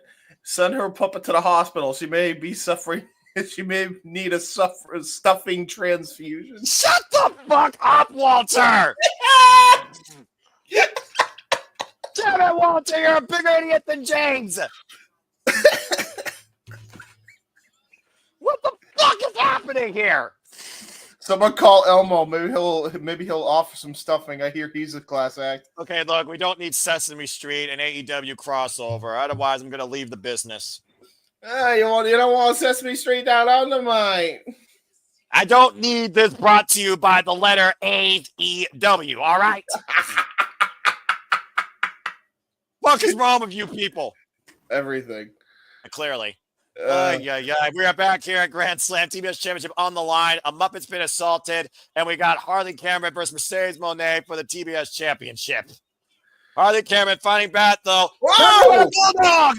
Stratisfaction by Harley Cameron. She did say, if you watch her interview with Denise Salcedo, one of her dream opponents would be Trish Stratus, who's celebrating her 25th year in professional wrestling. God damn, that's a lot. And Harley Cameron fighting back against Mercedes Mone again. This young, bright up-and-comer, only 3 years in the game, born out of Gold Coast, Queensland, Australia. 31 years of age. Double shot to the chest there. Throwing Mone off the ropes, taking her down with a clothesline. And again, Harley Cameron building momentum. But Mone hooking up Cameron. Ooh, Cameron suplex and pops the hip. And Three amigos. And much to the crowd's chagrin. Yeah, there ain't no amigos here. There ain't no mates here in Australia for Mercedes. I'll tell you that right now. Yeah, clearly. Now, I don't think Momo Watanabe, who's there in the audience, is cheering for Mone. No, who the hell is? And now stepping on her, just adding further insult to injury. And now gonna go for the frog splash, it looks like, from the second rope here. Again, smaller ring. You don't need to fly as high, but it looks like she is going to go to the high-risk district from the highest plateau. Frog splash on the knees. Well, that wasn't good. Let's go, Harley Cameron, new champion. It's a 2 count. Lose. Cameron back to the corner, though. Pushes Mercedes Mone far away. Creates distance between champion and challenger. Now the waist lock. Couldn't get the job done, though. Up and over. Pump handle. What the hell? Oh! Pump handle. Pump handle suplex. Okay. Harley Cameron with the cover. 1 move. 2.5. Cameron Duke here, hanging with Mercedes Mone. B-O-O. I want her to win. Please. I think you and the entire continent of Australia wants Harley Cameron to win. You see the fans look at that shot, by the way. Isn't that just beautiful? It is very Mix beautiful. up. That wasn't beautiful. Backstabber. Yeah, that wasn't good. Oh, no. And now it looks like she's going to go for... Oh, jeez. What a drop kick. Yeah, running drop kick to the side of Harley Cameron, driving Harley to the outside of the ring. Again, targeting his hands via pinfall submission inside the ring, folks. Yeah, now I think she's going to... What the... Harley, though. Look at the eyes of Harley and the rage of Mone, the puppet. She's mad. Whoa! Swing and a miss. Oh! The puppet! The puppet gets his... The puppet got to get back! The puppet got to get back on Mercedes! You've just been waiting to say that this whole match, haven't you? Yes. Yes, I have. I think How dare you kick me into the crowd? I think Jason's having his favorite match called a date this year, and I don't know if it's normal for his sanity. No way. The puppet going for a tag team move with Harley. Crossbody! Crossbody with the puppet in hand. Please stop with the puppet. Canadian Destroyer! Australian Destroyer! I guess so. No! Boo! Boo! 2 and 9/10 for Harley Cameron. Stay down. Don't be despondent, Harley. You're in the driver's seat. Look at this beautiful Australian Destroyer, by the way. Take him on up and over on her head. Deep hook in the far leg. Aubrey in per position. 2 and 9/10, unfortunately. Yeah, Dent Nation never looked so hot, but I digress. Can she do it? Can she make Mone feel her wrath? Got caught. Oh, no. No! Mone counter. Double leg. Jackknife. Cover. 2 bridge slip. Mone again. Readjusting position. Now hooking up Harley Cameron. Power bomb. Oh, jackknife by Mercedes. Okay. Didn't expect that. I see. Good test of strength there. Good show of strength by Mercedes Mone here. And again, champion's been rocked most of this match. Now bringing Harley Cameron close to the corner. The puppet master is correct there, Walter. I resent that statement. Off the second rope. Meteora connects. Hook of the leg for the Meteora. 2 count only. Yay. It's been a hell of a match. I am super biased. Can you tell? Well, you are color, so if someone's going to be in terror, the crucifix! The crucifix too! Oh! Ah! Body stroke cradle now by Harley Cameron. Shoot count again. Ah! James is in pain, can you tell, folks? Irish reversal, Irish whip. Harley Cameron from the corner. Mone up and over. Harley Cameron, though. Great counter, sends a foot counter, too. No. Ah! Drop toe hold. Says Okay. Mone. The second turnbuckle. Watch out, Aubrey. And Harley Cameron dialing it up down on there with the knee of the draw. I see. What do you call? What's the area code there for Australia? I don't know. I have no idea. Ask my friend Alicia. Plus got to be over the move that like a 1. Now Harley Cameron. What Harley Cameron looking for here? She's not used to going up to the high risk district. Harley Cameron, no. Champion off the top rope. Swats off. Crash and burn. No. No. And now hooked up for the Mone Maker counter to Mone retains. Man. A very valiant effort by a worthy challenger, proved anything but a loser, even in defeat. Mercedes Mone still the TBS champion. Fuck you. Fucking bullshit. Yeah, well, the audience apparently agrees with you.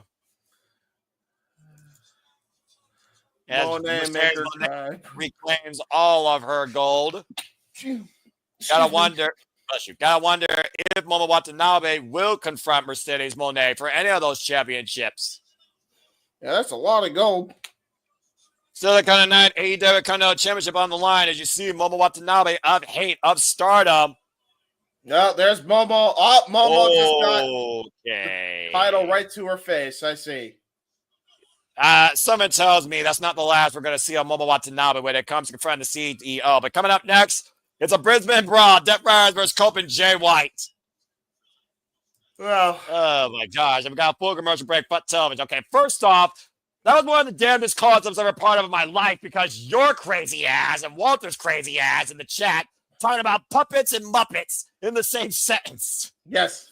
Puppets, well, they're all the same. You know. No, they're not. Yes, there's a reason why they're not all called Muppets, but that's a whole different conversation. That's Mercedes is a Muppet, and she created a Muppet. All right.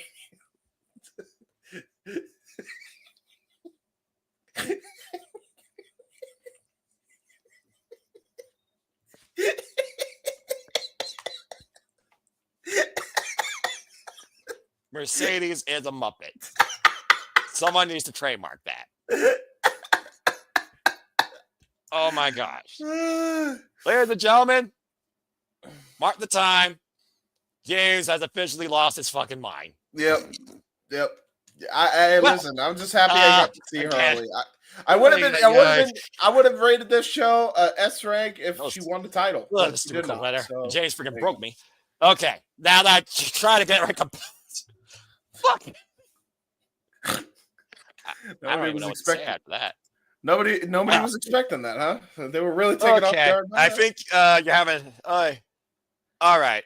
Yeah. Sorry. No, you're fine. I think you drove people away with your sanity. There's some people out there going, check, please. Yeah, anyway, it's like this fucking weird. I'm out. Fuck this shit. There's too weirder than JDC from the system. That's saying something. All right. Well, anyway, a commendable effort by Harley Cameron, who I do believe will be a champion sooner rather than later. As we prepare for a Brisbane Brawl, what's been an insane, not even hour so far of this stat show. Still to come, Continental Championship and the AEW Women's World Championship will be on the line. And we'll see if we get a title change there if the Timeless One will get her encore performance as champion for the second time in this performance. But we'll see what happens. Anyway, I hope everyone's enjoying the conversation, the madness, the discussions. And if you enjoyed filling the rap of Harley Cameron, show your love and support to her on the social medias and say commendable effort. And so help me if that puppet gets its own Twitter freaking profile. I swear I'm leaving that platform. I'm promoting it. No. I'm promoting it. Don't give her any ideas. I'm giving her all the ideas. Hold on. Let me go on Twitter real quick. I'm gonna tag her and say, "Hey, you should make a Twitter for the puppet." Hold on, Harley, Cameron. There she is. Oh, Lord. I'm surrounded by bloody fools. Dude, this is her banner. God damn. I mean, hey, she's a model. She is a model. As we go back I agree. stage with Omega and Ospreay. There we go. Woo! Okay, try to get back some sanity here.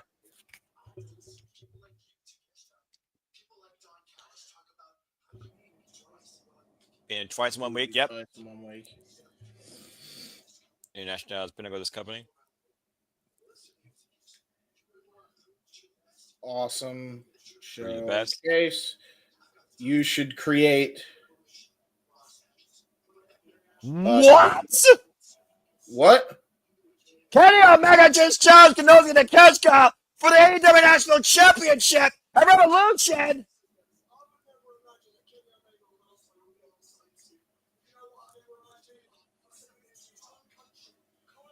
And about to say, Ospreay getting the win over his former running mate in his home country of Australia. Crowd was going nuts for him, I'll tell you that. I mean, wouldn't you? That's fair.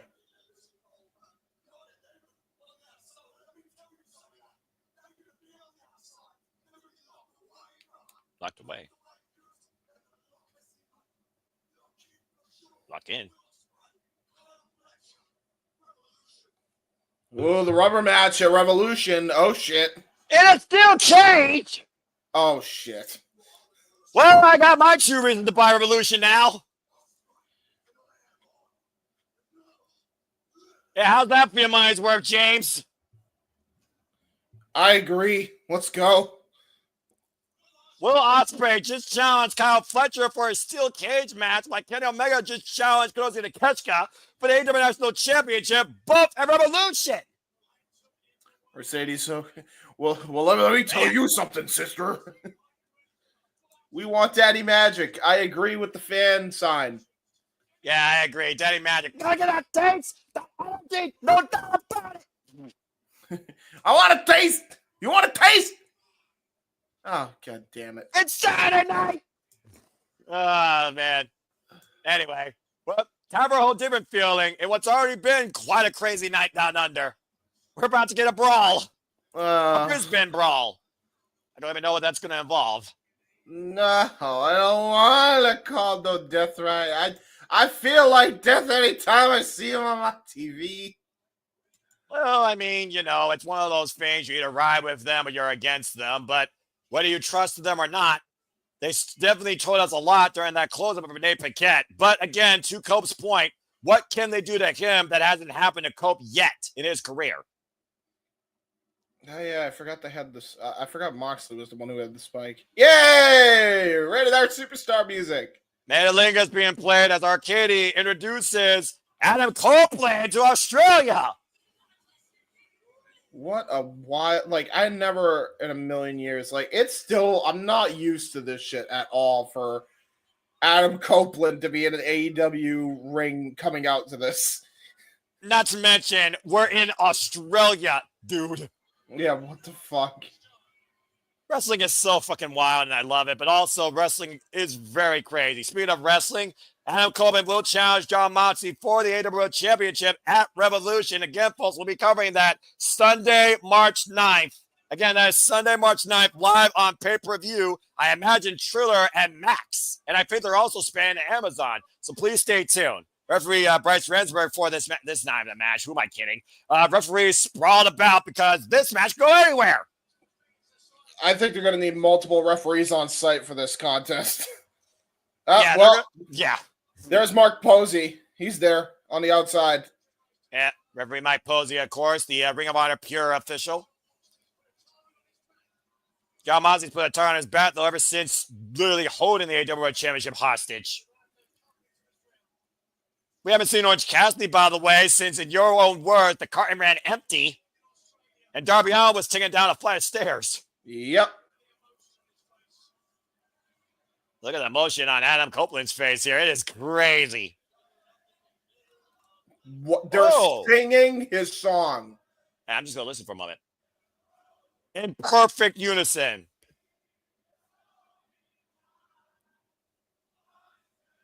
Wow. We got an a cappella cover from the Aussie crowd in Brisbane. That's a moment in time.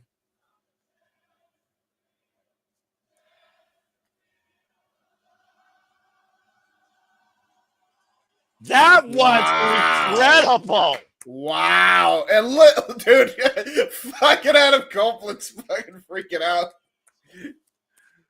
Unbelievable. And here comes the Switchblade. Australia's own, might I add. Guns up. I thought he was New Zealand, no? Well, still, that's part of Australia. Is it? Yeah, I don't think so. 5-2 in his last 7 singles matches, by the way. Switchblade, Jay White, former Grand Slam champion of New Japan Pro Wrestling, and one of the biggest thorns in Jon Moxley's side. Look, he's got Bullet Club gold, yet he's got a white bathrobe.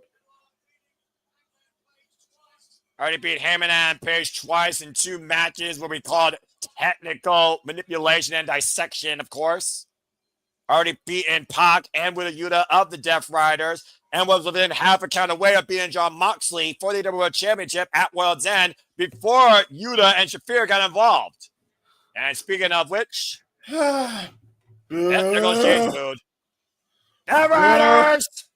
And remember how I was booing Mercedes? How about this one? And the most dangerous Death Rider coming out first, the Possessor, Marina Shafir. What the fuck is Claudio wearing? Maybe he's a fan of Glacier, I'm not sure. Yeah, he is wearing a Glacier type fucking COVID mask. That's what that looks like to me. Yeah, but I just wonder if Jay White and Adam Copeland realize what they asked for. This is Jon Moxley's world. Mm-hmm. And of course, we know Marina Shafir has been invaluable to protecting what Jon Moxley stands for and what's in that briefcase, the AEW Championship. They were talking about Muppets earlier, right? Na Moxley's world. Sorry. And you know that Wheeler Yuta and Pac can't be too far away. Oh, God. I don't want to see.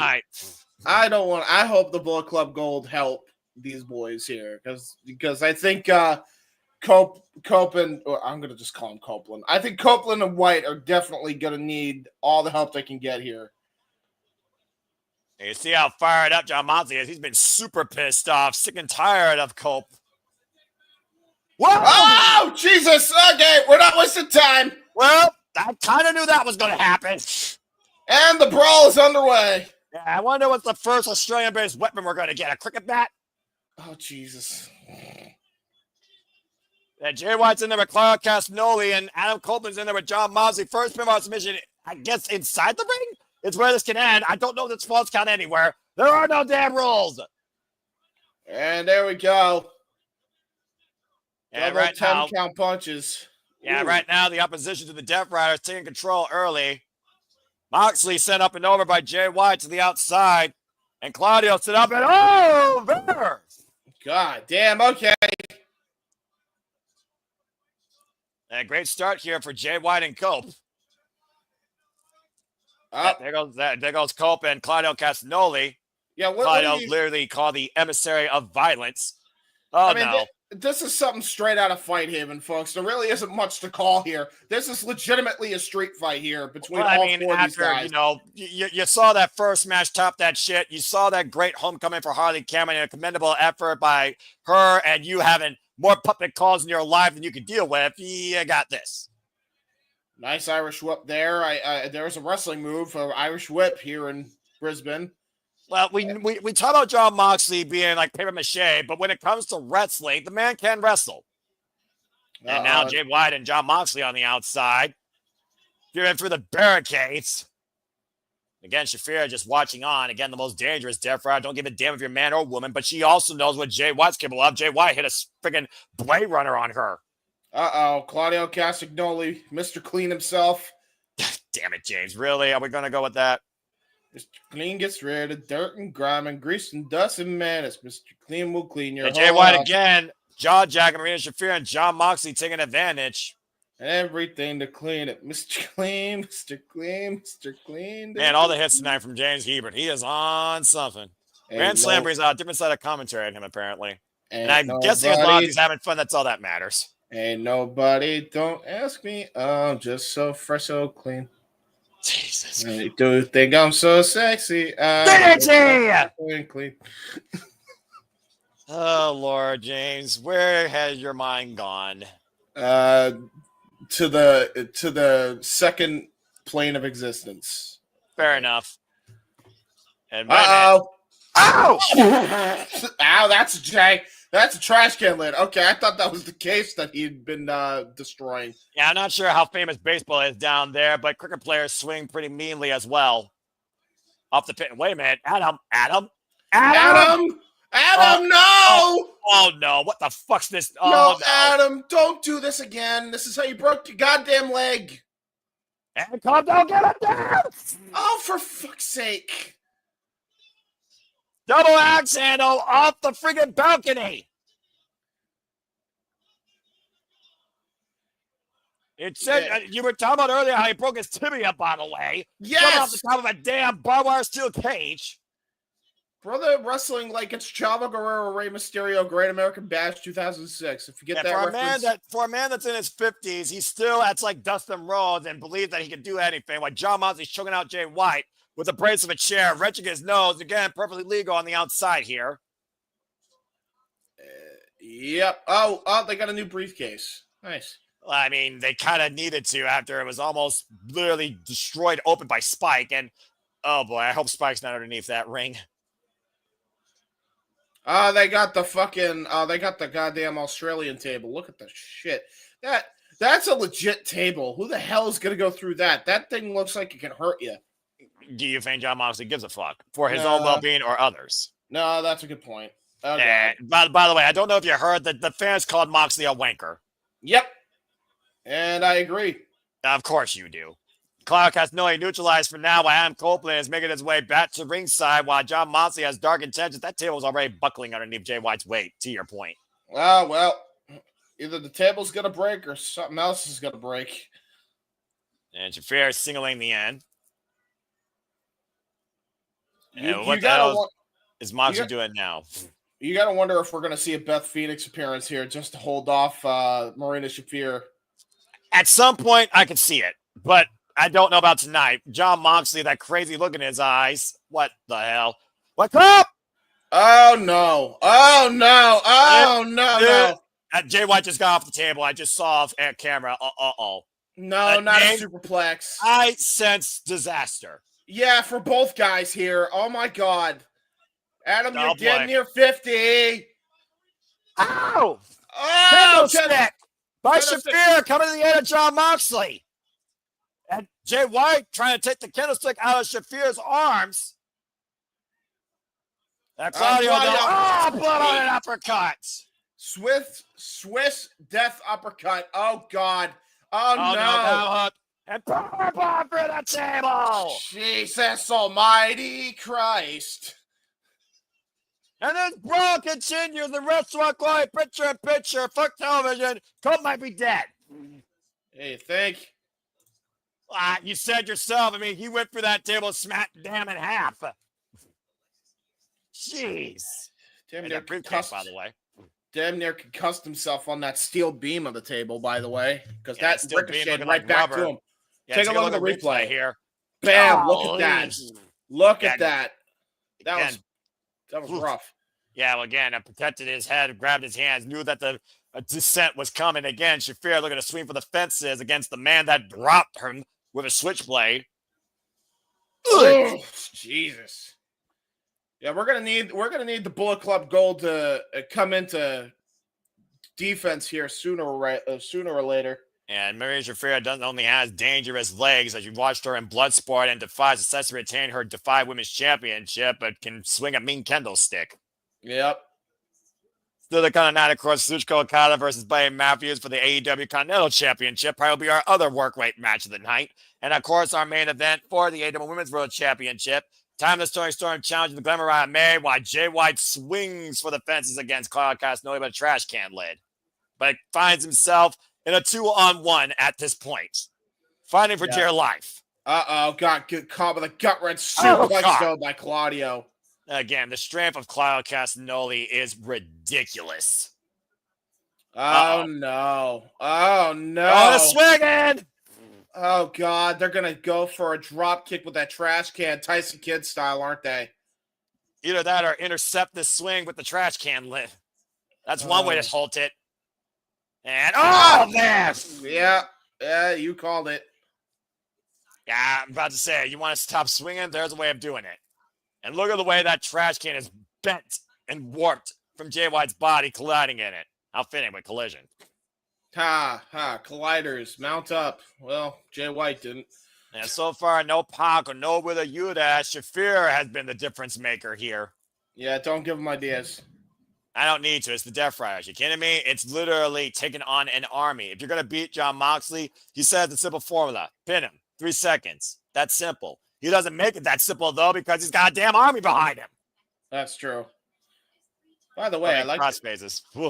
I like the graphics of Grand Slam, the motion graphics with the WADA and the little yellow slime embedded into the WADA. It goes back to what you said, that jungle, because why people might think Australia, it's mostly a desert. It's actually more so a jungle out there and down there, especially with the Steve Irwin Zoo in Brisbane. Steve Irwin, R.I.P. Oh, massive uppercuts. Jesus Christ. Crikey. Claudio's angry. Oh, good grief. That's the first Australian bit of commentary tonight. And we are back here at AEW Grand Slam. This is a Brisbane Brawl. Vegemite not included, as the Death Riders are in control of Jay White after driving Cope through a table with a powerbomb. Who the fuck wants Vegemite? It's like a poor man's Nutella. That's an insult to Nutella. Again, look at the swing here, though. The giant swing and Jay White getting crashed. Driving the head of the switchblade. Trying to drive into that chair. Able to scout it, though. That's her name. Wait, Cope, what the hell? Oh! Look at this. Double lariat by Copeland. After being driven through a table, again, he said, Jon Moxley, what can you do to me that hasn't been done already? Looking for the Impaler. Jon Moxley, though, looking for the DDT. I thought he was going for a Death Rider there for a moment. Yeah, paradigm shift DDT. And now it looks like he's going to toss him into the chair big time. Oh, toss him into the post instead. Yeah, shoulder first. And again, if Jon Moxley takes out his challenger, he doesn't have to defend the title. Remember, Cope forced Jon Moxley's hand into this match. Yeah, that's a good point. And Rhea Shafir again watching on from the outside. Oh, wait a minute. Mother would love. Oh, shit. She took the Jay White took the kendo stick from Marina Shafir quickly. And Shafir's pissed, and Jay White is swinging for the fences. Look at that thing. God damn. Okay. Whoa. Freaking Jay White channeling his inner samurai. That's the way you destroy a kendo stick. Uh-oh. Moxley, though. Oh! Jesus. Chair right into the chair set up in one of the corners. Ooh, man. Uh-oh. Doomsday incoming. Uh-oh. Look at the eyes. But Jay White escapes, though. And Claudio pushing the Jon Moxley. Jon Moxley lands awkwardly. And Claudio transfers to the chair. Oh, God. Breathe with the switchblade. Got the Blade Runner in. Go for the pin. Go for the pin. The cover. Oh, God damn it. Again, when the Death Riders are in action, expect all of them. Yep. Wheeler Yuta, who's been the biggest thorn in Jay White's side, preventing him from getting the AEW World Championship. And Jay White unfazed with that leather belt, it looks like. Yeah, you ain't kidding. Oh, boy. What a masochist. Blade Runner Yuta! Oh, no! By Moxley! Oh, damn it. Oh, no! Meanwhile, Cope. Oh! Uh-oh, right into Jon Moxley's.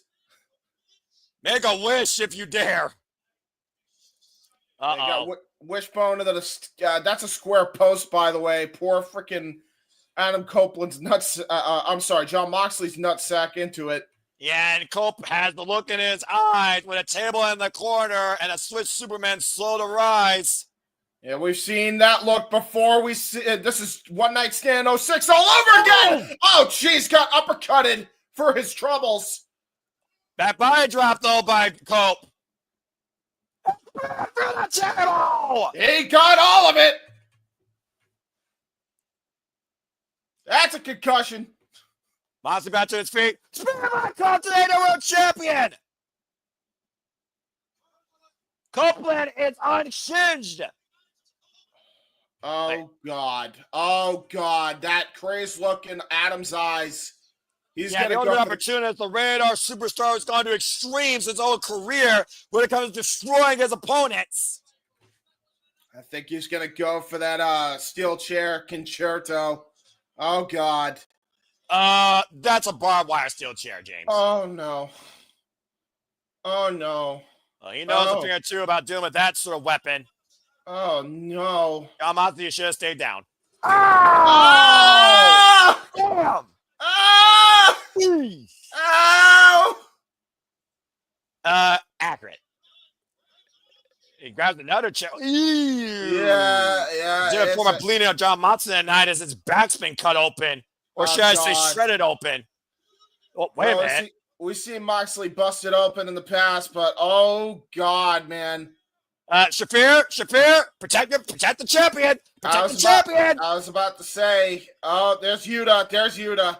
And with Yuta grabbing the barbed wire steel chair, now Shafir coming into play. Oh, the briefcase, the side of the head. Yuta thud from there. Look at the dent. Oh, my God. Neutralizer. That might be it. Cover. 2.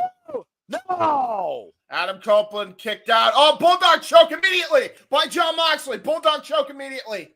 And we know that John Moxley said that he looks to break Cope's neck. Oh, God. Yeah, that's right. That's where his injured neck is, too.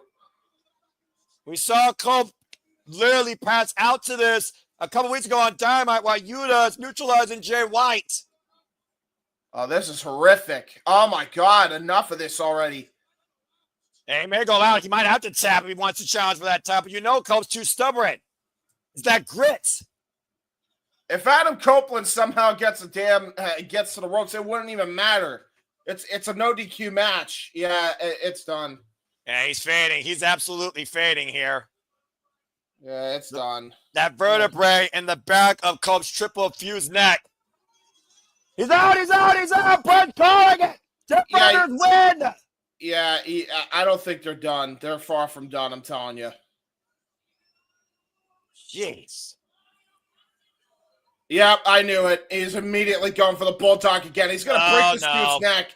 He's going to break his goddamn neck. Yeah, he's going to make sure that he doesn't make it to Revolution. Where is Austin and Colton Gunn? Where the hell's Juice Robinson? Hell, Christian needs to get out here at this point. Put your fucking pride aside and help your fucking friend out. Again, who's going to come out and confront the Death Riders? Holy fucking shit, dude. This is a torture session here. This isn't even a match. This isn't even a brawl anymore. This is a message. This is a statement.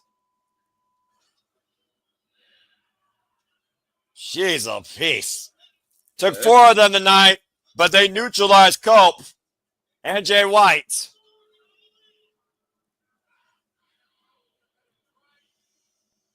Well, Cope with a little bit of life preserved. We'll see how he feels on March 9th when he challenges John Moxley for the AEW World Championship.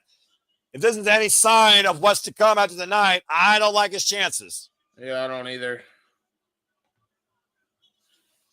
Well, let's see what shape Cope and Jay White, for that matter, is in soon enough. But for now, Death Riders ruled down under in Australia at Grand Slam.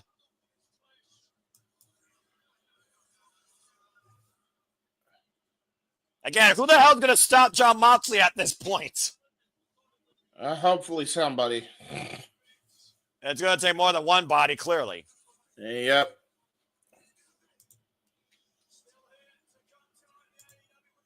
Yeesh. And Jay White finally coming to, seeing the destruction before him. Again, still the kind of night, AEW Women's World Championship on the line. Mariah may defends against Time the Story Storm. But coming out next is our semi-main event. Rainmaker Kazuchika Okada goes one-on-one with Buddy Matthews. AEW Continental Championship on the line when we return to Grand Slam. Fuck television. Yeesh. Yeah. What that Brawl was about as violent and as predictable as I expected. Yep. Well, what are you going to do? What are you going to say after that? Trailer, because we're on commercial. Why not? Sure. Good segue. Folks, stay tuned. We'll be back here shortly, but check out this stuff coming up, whether it's WrestleMania week or the watch along. James, go ahead and segue. And now for a taste of things to come.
And again, if you truly haven't figured it out by now, here at the Slip Studios, we are about embracing, celebrating, enjoying, engaging, covering, and reacting to all the wrestling.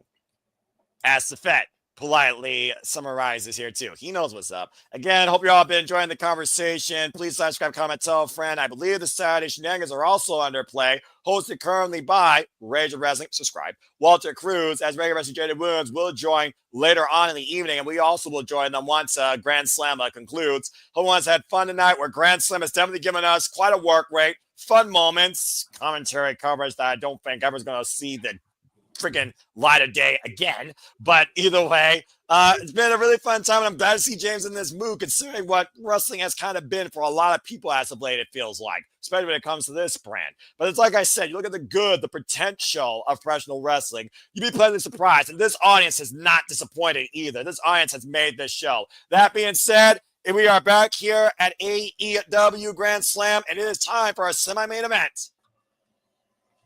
As is not members of the House of Black, but the followers of the Hounds of Hell, please rise, for they bark together. Welcome back, Buddy Matthews, to Australia. That Titantron is fucking A. I am relating. AEW Continental Championship on the line. There's a home welcome for you.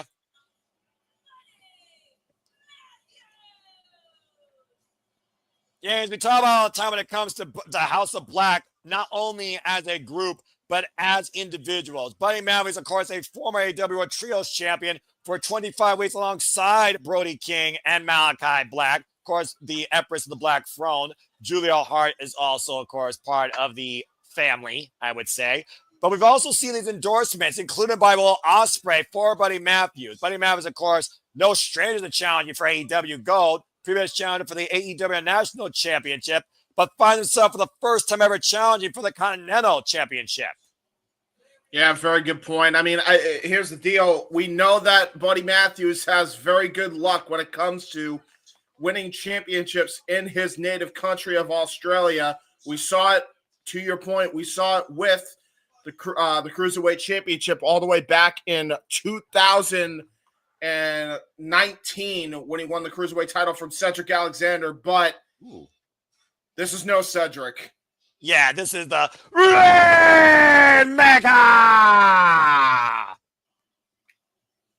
The best in Australia challenging the best of Japan. A legend in his mere 30s. And to everyone else, they are just a bitch. Kazuchika Okada, our reigning, defending AEW Continental Champion and last year's Continental Classic winner. This is going to be insane.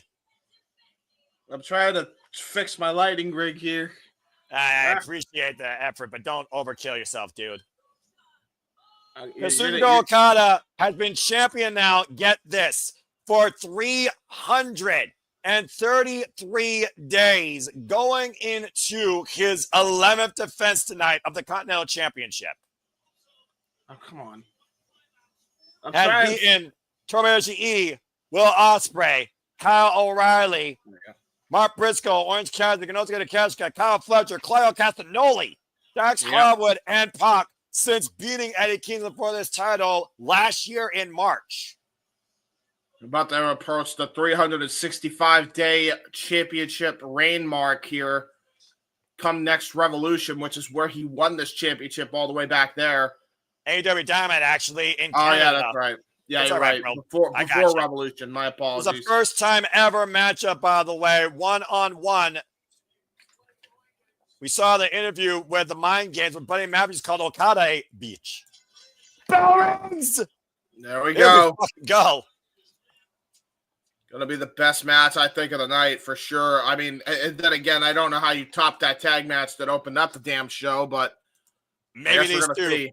Like you said, maybe these two. You were talking about earlier how Kazuchika Okada, bitch, fuck you, cheeky bastard. Bet he knew that was coming, though. Yep. Now here we go, collar and elbow tie-up between these guys here. Again, don't blink when it comes to these two, by the way. Again, the explosive nature of Buddy Matthews, speed and technical ability will be on full display against the mental fortitude of Kazuchika Okada. Nice shoulder tackle there. Damon facing, though.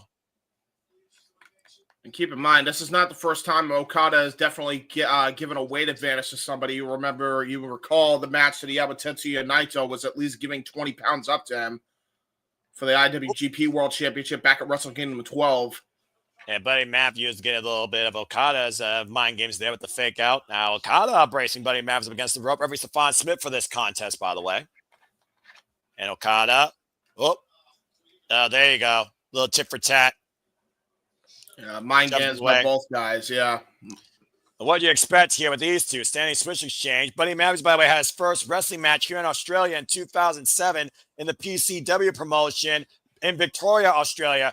Dropkick scouted by Buddy Matthews. Rose him through. Look for the curse up. Oh, boy. Ooh. Well, wait a minute. Ooh. Got countered. Pushed him off. And both of these men looking for the kill shot. Early. As Buddy Matthews takes Okada with the Tigre Tiaras. Yep, got all of that. Okada the outside, though, Buddy Matthews. But caught him right before he got back in. Buddy Matthews saw that coming. Yeah, Buddy Matthews knows Okada so damn well. His ring awareness is incredible. And the flip off. Beach. I'm not sure if there's a different way to say bitch in Australia. Yeah, we'll just call him a wanker. We'll just say wanker and call it a day. Say wanker and call it a day. Well, I guess Okada wants to call it a day. Go back to Japan. Well, he's like, hey, I already became a world traveled athlete by coming here, so I don't need to get paid by the hour. Well, I beat Buddy Matthews. I beat Buddy Matthews to the punch. Yeah, you literally did. And you don't insult Kazuchika Okada like that.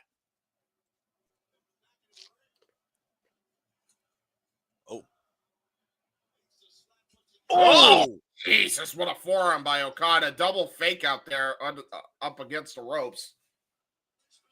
Brisbane right now telling them how they feel about Okada, saying that he's a wanker. He is a wanker. You're a wanker. Oh, good grief. All the insults. Irish whip. Oh, and caught with a big elbow. Now off the ropes again. Let me shot to the upper back of Buddy Matthews. Okada's a bitch. Okada's a bitch. He's a wanker. Okada's a bitch. And right now, Buddy Matthews. Oh, took him over the kid of sink knee. Here we go again. Big PK. Takes Okada down.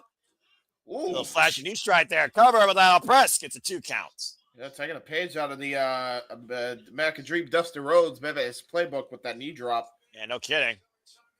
Buddy Matthews, originally known as Matt Silva, 18 years in the business, an all-rounder of an athlete, formerly the best kept secret at 205 Live to James Point, former WWE Cruiserweight champion. Yep. Former NXT Tag Team champion. Yep, with his old buddy there, Weston Blake. And Okada driven to the outside. Incredible moment here. And also his mommy, but actually his wife, Rhea Ripley, also from Australia, is there live in attendance. There you go. Now and look at this. The top rope. Whip for the double stomp. Ooh, yeah, that was a great pump jack by Okada. Vintage Rainmaker right there. This is Okada right now. Runs in the back elbow strike. Uh-oh. Drop kick. Yep, and that was picture perfect, sending Buddy Matthews spilling to the outside. And this match, contesting for the Continental Championship, will continue in picture. Uh-oh, Buddy might hurt his knee. Yeah, no shit, huh? I said it once, I'll say it again. The best drop kick in the business. Don't at me. We also know the history of leg injuries that Buddy Matthews have had with the wars he's had with the likes of Andrade El Idolo, for example. Yep, we saw that ladder match on Collision way back in 2023. It feels like a lifetime ago, to be honest. Yeah, ain't that crazy, right? Over the freaking La Sombra's mask, his heritage. And, of course, it's very rare we see Buddy Matthews in singles action. And, of course, his last singles match was against Ospreay, where he got that ringing endorsement by the Aero Assassin. And, again, Buddy Matthews right now might be a one-legged man in an ass-kicking contest. If he still can kick ass, that still remains to be seen. And, of course, after this will be our main event, the timeless sequel to the pilot, as Mariah May defends the AEW Women's World Championship against timeless Toni Storm. And I'm going to do my best to be unbiased, but I have my thoughts, but I'll just leave it at that. James, he can be whatever. Jesus. Well, I'll be biased to get for the win. No. I wouldn't expect anything less from you. Although I do like me some Mariah May, I will say. Look, I've already expressed my points. I don't need to echo myself as a broken record, and I'm going to leave it at that. Whatever happens tonight, that's women's professional wrestling, damn it. And those women deserve to be the fucking main event.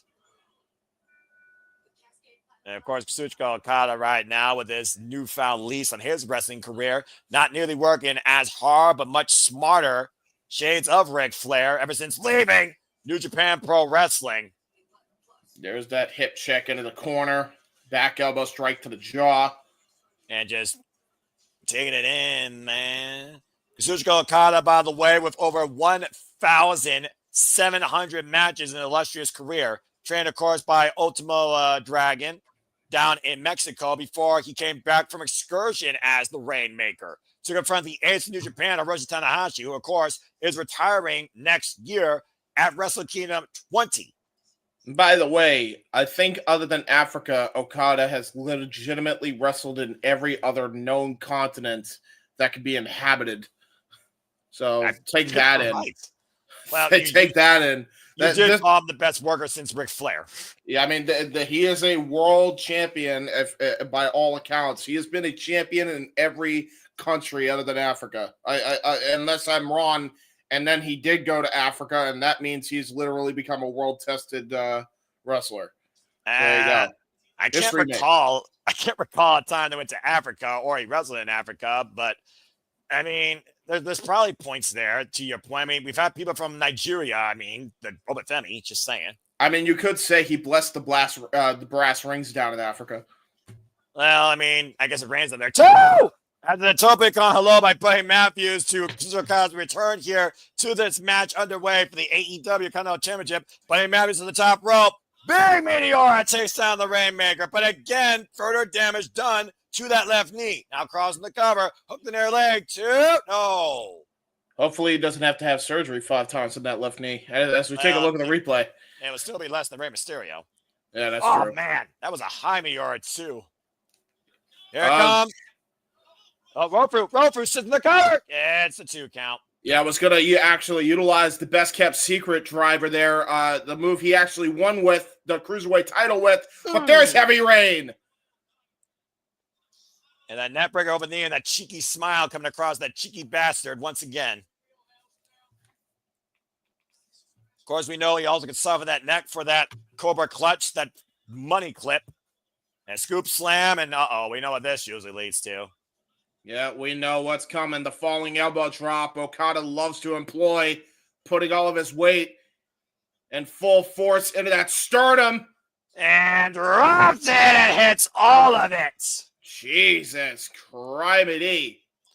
Oh, wait a minute. Cameraman, ready? Fuck you. Yeah, we saw that coming. I always saw that coming. Cheeky bastard. Uh-oh. Uh-oh. Uh-oh. He's taking a page out of his former compadre Pete Dunne's playbook. I think he's about to break a middle finger. And literally holding on the finger of Kazuchika Okada. Okada trying to boot Buddy Matthews away, puts him down to his knees. Still a grip of the bird. I've never seen wrist control from the middle finger, but okay. Oy. Oh, Jesus. What a seen that elbow before. Right. No, caught. Wait a minute. Oh, go to sleep. What? He's turned Okada down to his knees. All he's got to do is hit the curb stop. Nope, Okada scouted it. Rainmaker! Well, that might be all she wrote. Just a half cover. 2, no! Oh, shit. Look at the face of Okada. You thought he was dead to rights there, James. I really did. I honestly thought that Okada had it. Very few men have kicked out of the Rainmaker. And Okada, once again, grabbing the AEW Continental Championship. Yeah, doing the typical cheat to win shtick here. It looks like he's going to try to distract the referee for something here. Well, I mean, how many times did Ric Flair do that? Oh, wait, oh! The schoolboy too! No! Curb stop! From the foot of the 7 around the cover! No! Oh, my God. How did Okada get out of that one? Gonna go for the bastard driver. Got all of it! Cover! Total champ! Oh, he got his leg right in the middle rope in the nick of time. Come on! Half a second away from a brand new Continental Champion. Literally 2 9/10, and Okada got his foot on the middle rope. And Brisbane agrees with your settlement, but hates the result. Get to the midsection. Oh, DDT! Oh, my Lord. He just spiked Buddy Matthews onto the ground. And Okada still stirring on the floor, but slow to get to his feet. Might as well take the count out here. This is not the first time Okada has definitely crushed the hopes and dreams of a fan favorite. Katsuya Naito, Kenny Omega, Hiroshi Tanahashi, Switchblade Jay White, Will Ospreay. Not to mention the young boys of the other businesses, including Pro Wrestling Noah and All Japan Pro Wrestling, and Kenta Miyahara and Kaito Kiyomiya. Yeah. Ooh. Oh! High knee strike by Buddy Matthews. And both men jogging position out of the corner. Buddy Matthews going to high risk district. Oh, boy. Oh, Jesus Christ! Flex! Got all of it. Gonna go for the Falcon Arrow. Shout out Seth freaking Rollins. Into the jackhammer. Holy shit, are you kidding me? Oh, shit. Gonna go for his wife's move. Cloverleaf. Gonna go Submission holds for the ring. Gonna go for his wife, Rhea Ripley's move here. The Prism Lock. Seconds away, the crowd on their feet, bring it back towards center. Holy shit, you gotta be kidding me. Whoa. Okada rolling through. Whoa. Then a waist slap and rest Stephon Smith again. Oh, no. And a low blow going in for the Rainmaker. And that's Cover 2. Okada retains again.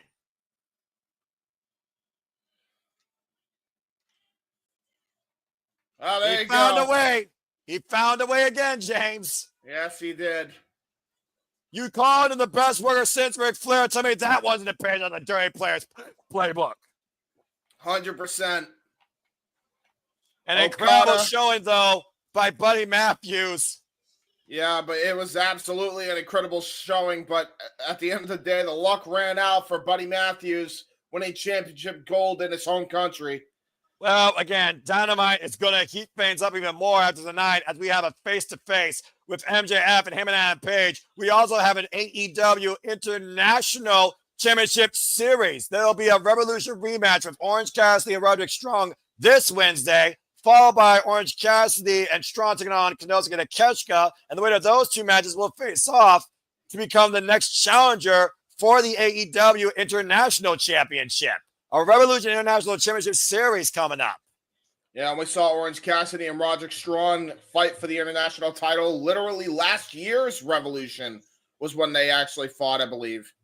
And, of course, speaking of fighting, the Op, Samoa Joe, Hook, and Kazuchika Battle will take on the Patriarchy finally in trios action. Also, Big Bill and Powerhouse Hobbs, they get to fight once again, but this time in a street fight. That's all coming up this Wednesday on Dynamite from Phoenix, Arizona. But before we get there, it all comes down to this tonight. Spotlight, please. AEW Women's World Championship on the line. Mariah May versus Timeless Toni Storm, the sequel. And we got Renee Paquette narrating the cold opener for the greatest story in women's wrestling since insert here. We, of course, called last year at Wembley Stadium when Mariah May seized the spotlight and it became all about the glamour. Why Timeless Toni Storm faded away, it felt like. Yeah, we got Tony time instead for a while, but it was all a ruse. I don't know if I call it the greatest performance, but she certainly cut Mariah May hook, line, and sinker.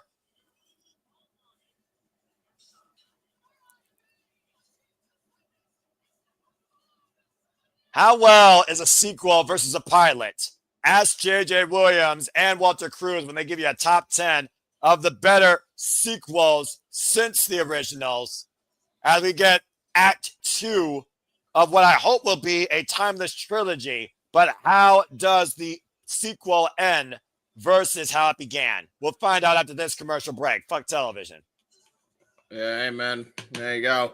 Oh, my gosh. Well, first off, again, Buddy Matthews, an absolute commendable effort. But again, he literally is a student of the game. Great strategy. Referee, out of position. Mule kick. Rainmaker. That was it. But kudos to Buddy Matthews surviving one Rainmaker when you can literally count on one hand how many people has done that. Yeah, exactly. Well, again, I hope everyone's enjoyed the coverage tonight. Let's just go ahead and bring up the speed before we get to our main event. And you, of course, do your thing. As always, first off, absolute pleasure calling this with you. I'm glad you had such an incredible time, including puppet commentary for the first and hopefully last time ever. We had Kenny Omega and Will Ospreay beat Konosuke, Takeshita, and God, I see you smiling. Kyle Fletcher and tag team action. We had Mercedes Mone, non-puppet, beat Harley Cameron with puppet, defending the TBS championship while Momo Watanabe was watching on from ringside and might challenge her. We had Cope incapacitated with the rear naked bulldog choke by the Death Riders as the Death Riders beat Cope and Jay White in a Brisbane Brawl. We just saw Kazuchika Okada successfully retain the AEW Continental Championship against a very game Buddy Matthews. And we also learned Kenny Omega has challenged Konosuke for the AEW International Championship at Revolution, as well as Will Ospreay challenging Kyle Fletcher for a steel cage match at Revolution. But now it all comes down to this, down under in Australia in our Grand Slam main event for the AEW Women's World Championship. The glamour. Mariah May versus Timeless Toni Storm. Act 2. Oh, my Lord.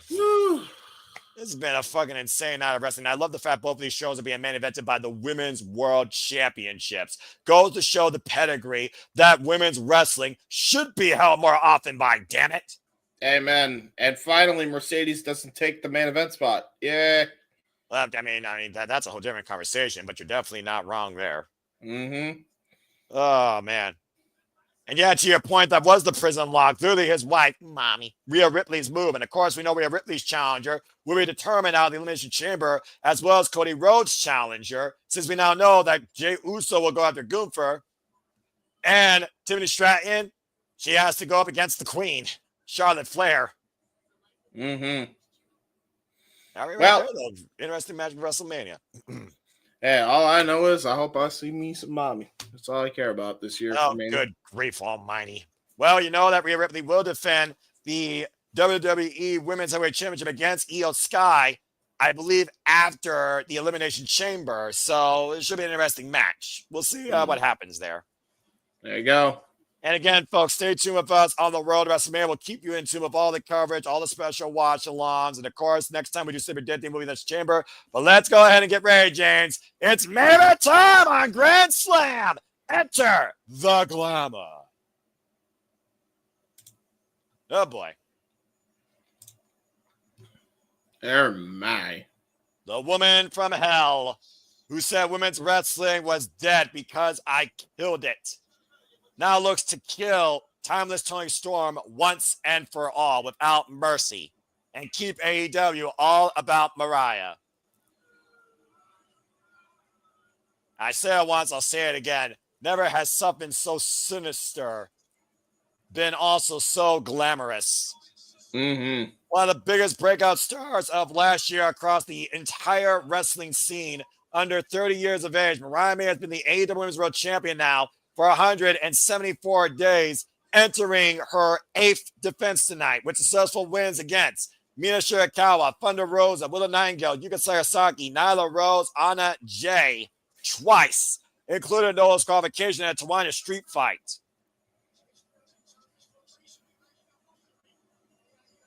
Rip her tits off. A sign there. Nice.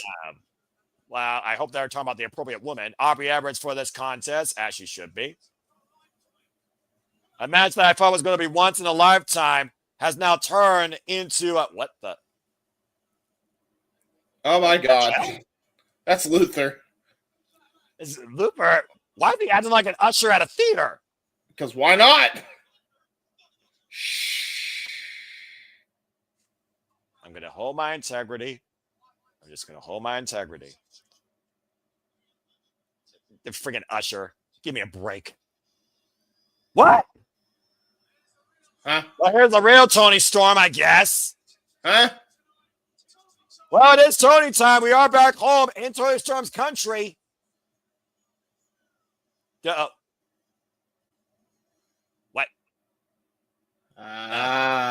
It's a ruse again. Shut up, James. Yeah!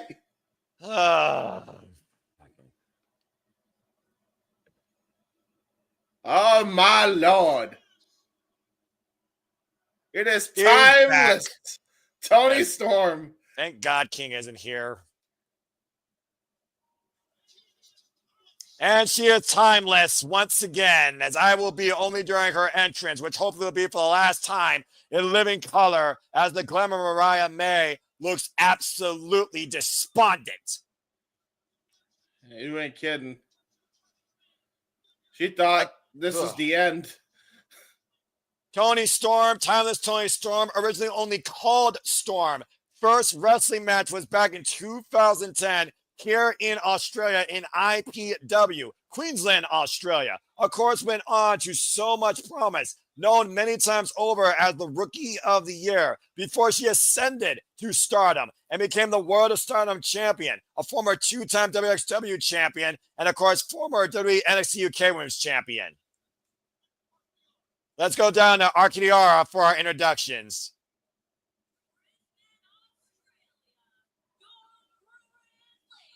All women in the ring, by the way. I absolutely fucking love that.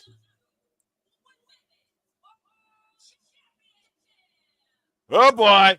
Big fucking match feel.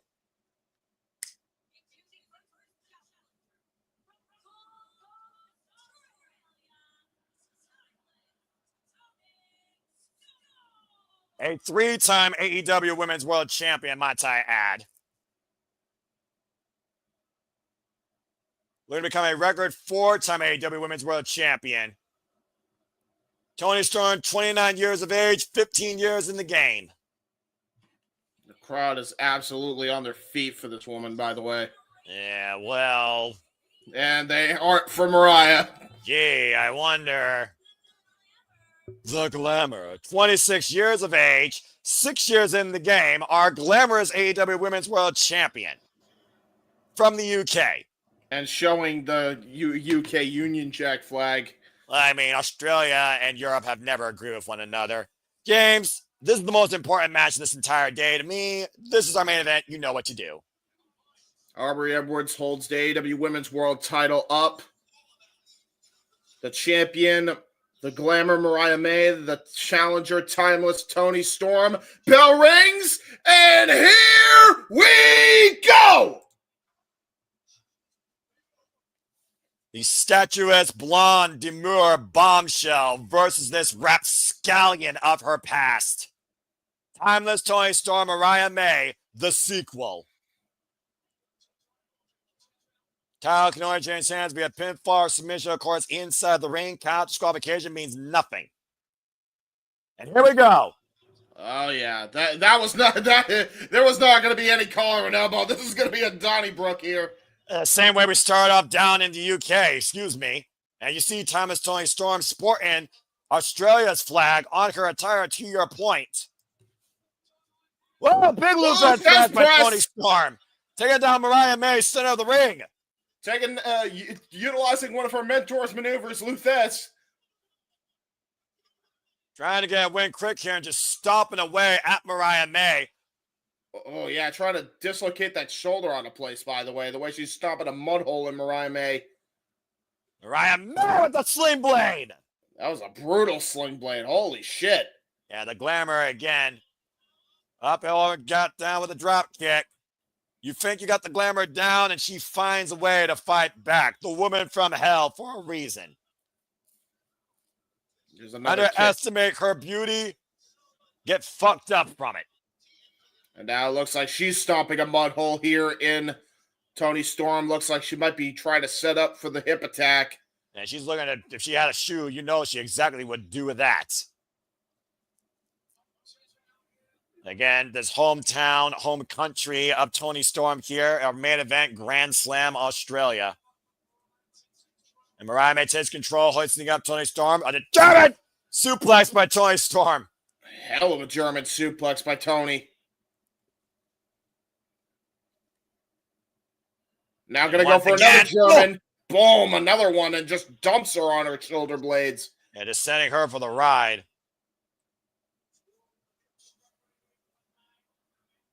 And you see the emblem, one of more course, time. of Australia.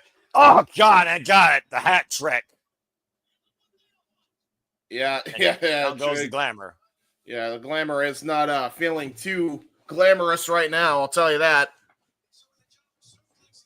German suplexes will definitely affect you that way. The fourth one, folding the champion over. I think Brisbane just became Suplex City here. Toni Storm, of course, former British Empire Women's Champion, Estimate Undisputed Women's World Champion, Progress Champion, PWAQ Women's Champion, 2 times over, and former AAW Women's Champion, putting on a suplex clinic here tonight. Yeah, she has won gold all over this continent. All over the world. Yep. Mariah trying to pull herself up to the ropes, and again, Toni Storm with another German suplex. My God. Yeah, she is just, this is a freaking domination. This is reminiscent of Brock Lesnar, Roman Reigns so far. Again, you talked about the anger, the hostilities that timeless Toni Storm has with the glamour Mariah May. Oh, dear God. No, not from there. Not from there. I was about to say, now I'm getting flashbacks to Cody Rhodes and Kota Ibushi. Yeah, good use of the ropes there by the glamour dropping, and Toni Storm jaw first on the apron. The cunningness of the AEW Women's World Champion. And now she's got her get back. Looks like she's setting up for the drop kick into the barricade. Back of the head hit the barricade, and the back of Mariah May hit the floor. Both these women, their own well-being, be damned. And this match will continue in WrestleCry picture-in-picture as the usher comes back to ringside. Fuck television. Yep. Usher, good grief. Yeah, Luther trying to check here on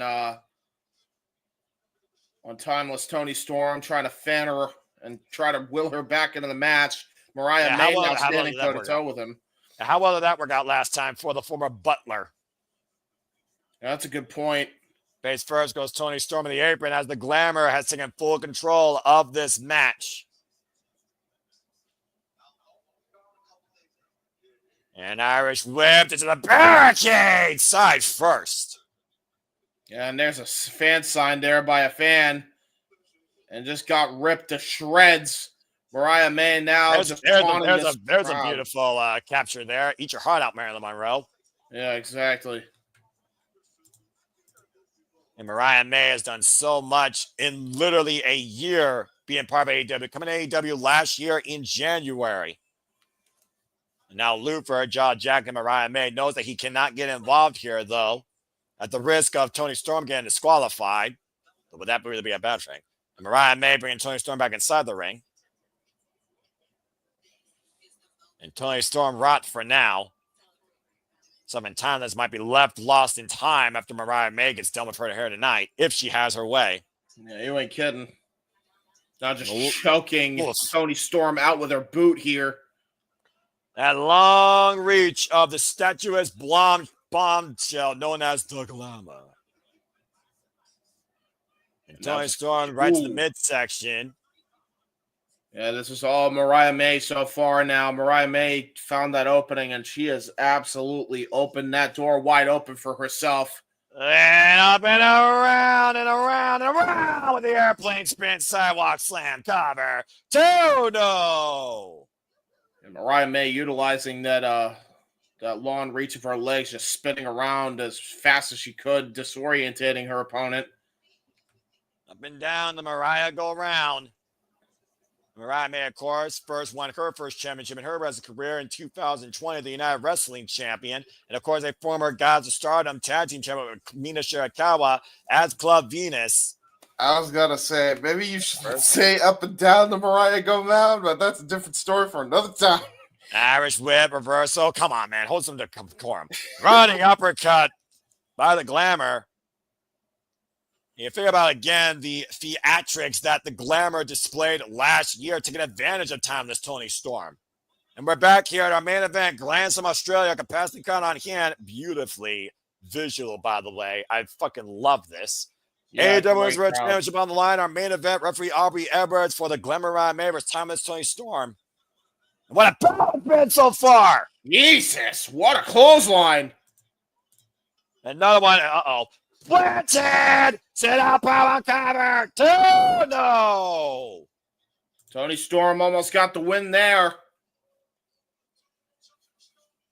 And Toni Storm, shit! What the hell?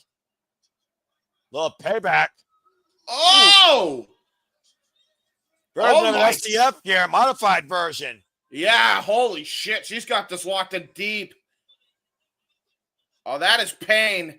That's a neck vice of sorts right there, and driving all of her body weight into the back of Mariah May and wrenching backwards. Yeah, this is not good for Mariah May. There is no reach advantage here right now. The legs would have been the reach, but that's all tied up here. Oh, and behind the arm to force the break. That was all she could do at that point. Uh-oh. Well. Hey, what are you doing dribbling her like a basketball? This ain't the All-Star game. Basketball. And going once again back to the neck vice, tying her up in the STF. Save yourself. Get to the ropes. Yeah, this is not good for Mariah May. Buddy Matthews unable to win his title tonight. Kyle Fletcher unable to win here tonight. Might be a bad night for the Australians in general here. No Australian has won tonight. Toni Storm now going to go to the apron where Mariah May is trying to get some reprieve.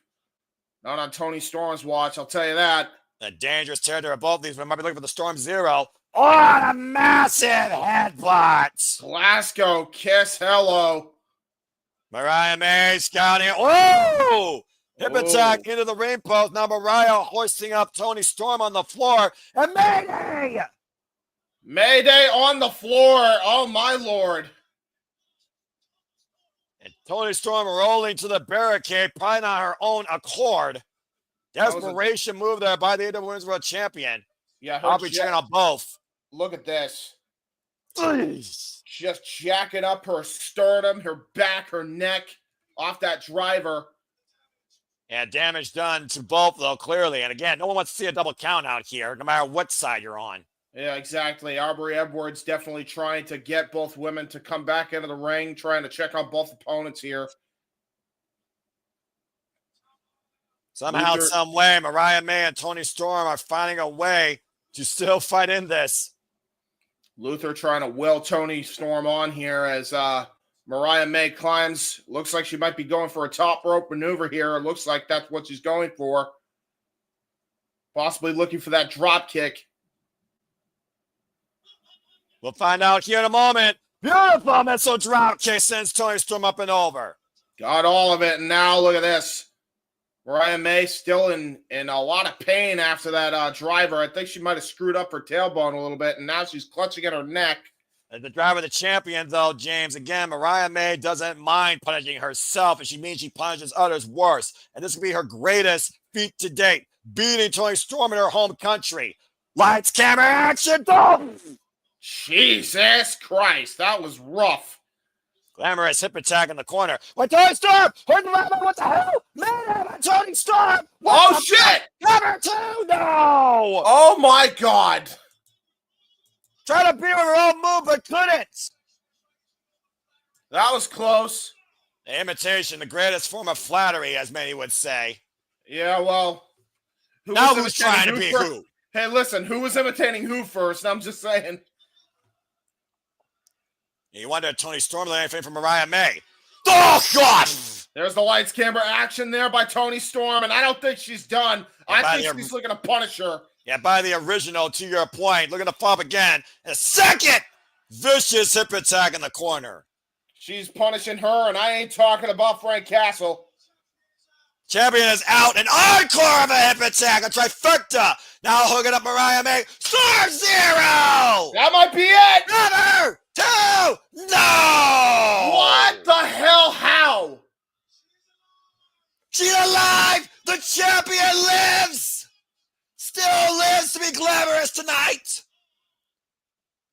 Yeah, Mariah May fights on! I was about to say, I don't think the lights are on in the Glamour household right now. Now, they're not out either. I don't know. She looks like she's knocked out to me. Now, look at Toni Storm trying to show mercy after being a hell-bent vixen against somebody she once deemed as her daughter almost. Yeah, right? Mariah May might be dead weight here. She's going to try to put her out of her misery here. Oh, wait, Mariah May scouting her, though. Hooking her up. Oh, man! Saito suplex by Mariah May. Great counter, playing possum there. And now she's going to go for Mayday. Picks her up. Mayday! Mayday! Mayday! Got all of it. She's not done yet. Oh, shit. Finish her! Gonna go for a second. That's it. That's a wrap. And it's no! What? What? She kicked out? Bullshit! Osperay! Slow count! Bullshit! Mariah May as the match continues. Mariah May absolutely beside herself. She can't even believe that happened. Come on! Now the match truly can go either way at this point. Both women with their kill shots. Still not enough. It is gonna get ugly because they have literally used everything. Somebody is gonna get injured bad in this matchup, in this predicament. And Mariah May right now in this back and forth just teeing off against Toni Storm in the corner. Slapping the tits off her. Well. And Mariah May's parading right now against former AEW Women's World Champion. former running mate, now hoisting her up in the corner. Stratisfaction. No, counter. Incoming, got countered. Push her away. Double palm strikes to the shoulders, it looks like. And now it looks like she's changing strategy. Was going to go for the Stratisfaction. Now possibly going to go for... Sealed with a kiss. The kiss of death. Wait a minute. Uh-oh. That was a bad move. Oh, God. Powerbomb out of the corner from Toni Storm. Where the hell she got this from? Storm Zero. Holy shit. And Mariah May throws out to the floor. Oh, that was brilliant. That was brilliant by Mariah May. Love it or hate it. Toni Storm still gripping the hand of the Glamour, as AEW still for right now is all about Mariah. This has been an epic clash that has definitely lived up to surpass the pilot. With the history of these two women and the drive to win and be AEW Women's World Champion. German face first and second to Brawl. Oh, and a headbutt by the Glamour. Now they're up happily ever after. Yeah, she got all of that. Why is she not going for the cover?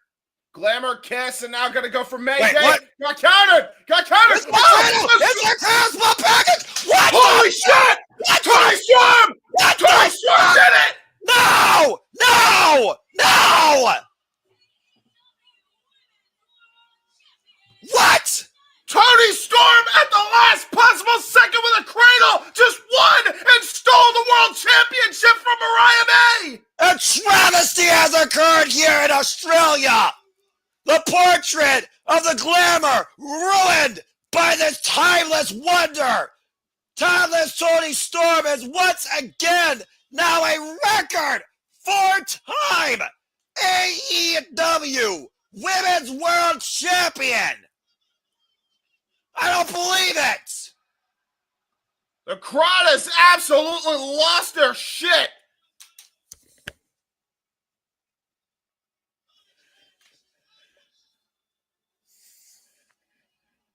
Unbelievable scenes here.